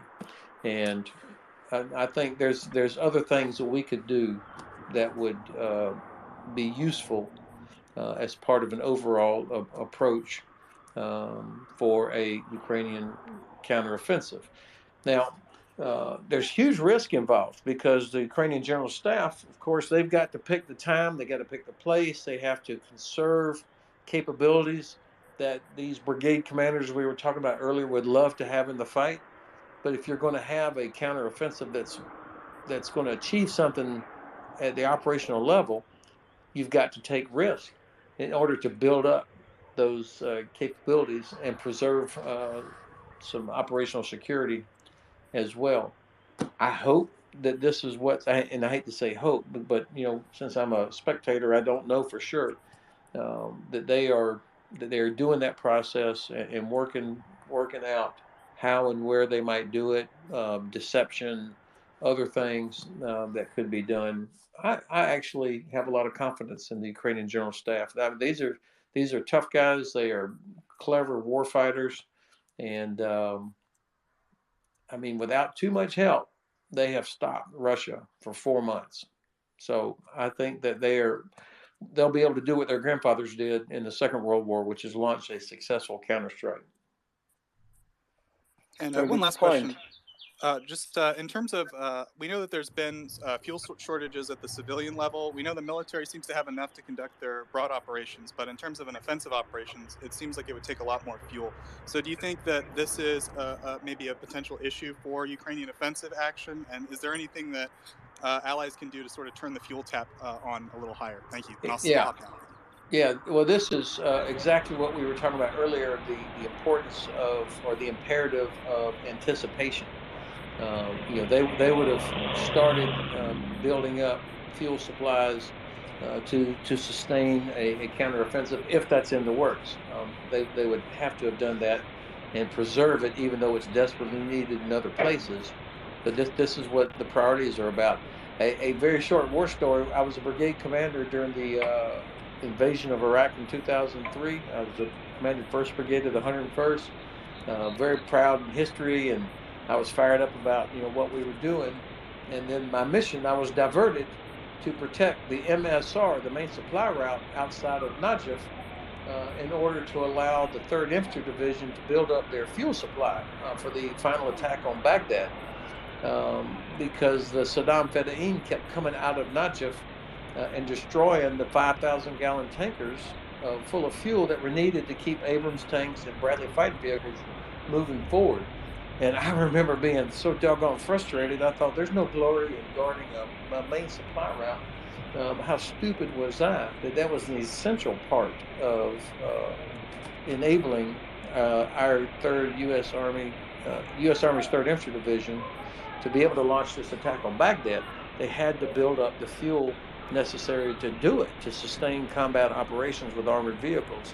And the role for my brigade was to protect that MSR and to keep the Saddam Fedayeen from coming out of Najaf. And so that's why it's kind of burned into my memory, the importance of taking risks and using resources to build up things such as fuel and ammunition for your main effort. Thanks very much. We have a number of hands up. I hope that you still have a bit of time for us. I also recognize that Peter Doran has joined, who I tried to get up earlier, but fortunately he has joined, given the fact that you said the magic word Montreux. He came up right away. How much have you left? I've got about 15 minutes. Oh, that's fantastic. Then let's go through the people who have been waiting patiently, and then Peter and CJ and I will end it. All right, so let's start with Dry-Fi, then we'll go to Phil, then Alex and Olga, and let's cycle through, mindful of the time. Hello, I got a quick question for you. Do you have any insights into the recent staff changes on the Russian side? I mean, we realize that they've been kind of firing Wally Pips over and over again, trying to find a Lou Gehrig, but they really haven't done it. I was just wondering if I was wondering if you have any insights You know, like, do you guys have a playbook or whatever it is where you kind of know who they have on the bench? And I ask that because it looks to me like they've changed strategies again, going from the grind and grind and grind to more of an air sort of Christmas bombing dash London Blitz type strategy, which I don't think is going to work. But it sounds like, you know, as they change players, they change strategy. So they went from blitz, you know, they went from that quick blitzkrieg, then to the grind, and now it looks like they're going to air. If you have any insights, I'd just like to hear it, and I'll listen. Thank you. You know, thanks for the question, and I love the baseball analogy. I think that they are searching for a commander that can save the day for them. But the problem is, you could bring in Napoleon or Alexander the Great or George Patton, and I don't think that they've got the kind of force that can be changed. I mean, the system that they have established, the Russian system, is based on units, specific units being given specific tasks, and then told, you go do this task. And in a way, it's almost a mathematical sort of thing. And so when there's a problem where the math no longer works, then the system is stopped. And so having commanders with a flexibility of mind that can make the necessary adaptations at all the necessary levels, so far, I don't see evidence that that exists. That does not mean that they don't have tough, smart, super courageous commanders, but I don't see them having the institutional sort of flexibility to make necessary adjustments that would be required here. It's hard. I was recently in a place where I should have been able to find out, kind of answering specifically your question, but even there, they're not sure who's actually in charge.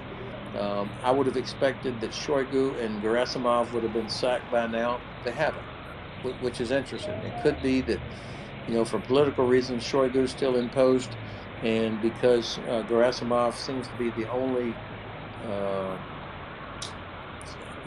hate to call a guy like that stable, but in terms of a professional soldier, to kind of keep it all together, he still has a job. But you remember, it was a couple of months ago, this guy that was supposedly the butcher of Syria, General Vornikov or whatever, he was brought in. He's pretty much disappeared or been sidelined. A new commander's been brought in.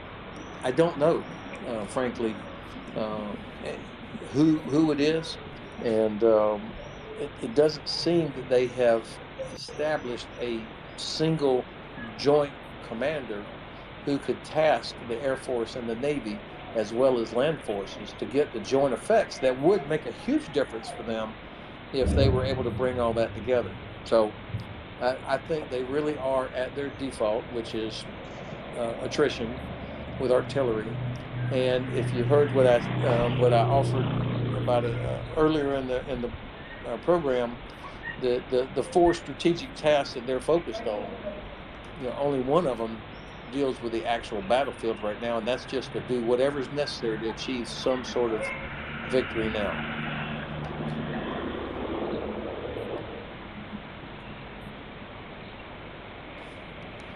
Thank you. Let's move to Phil and then Alex.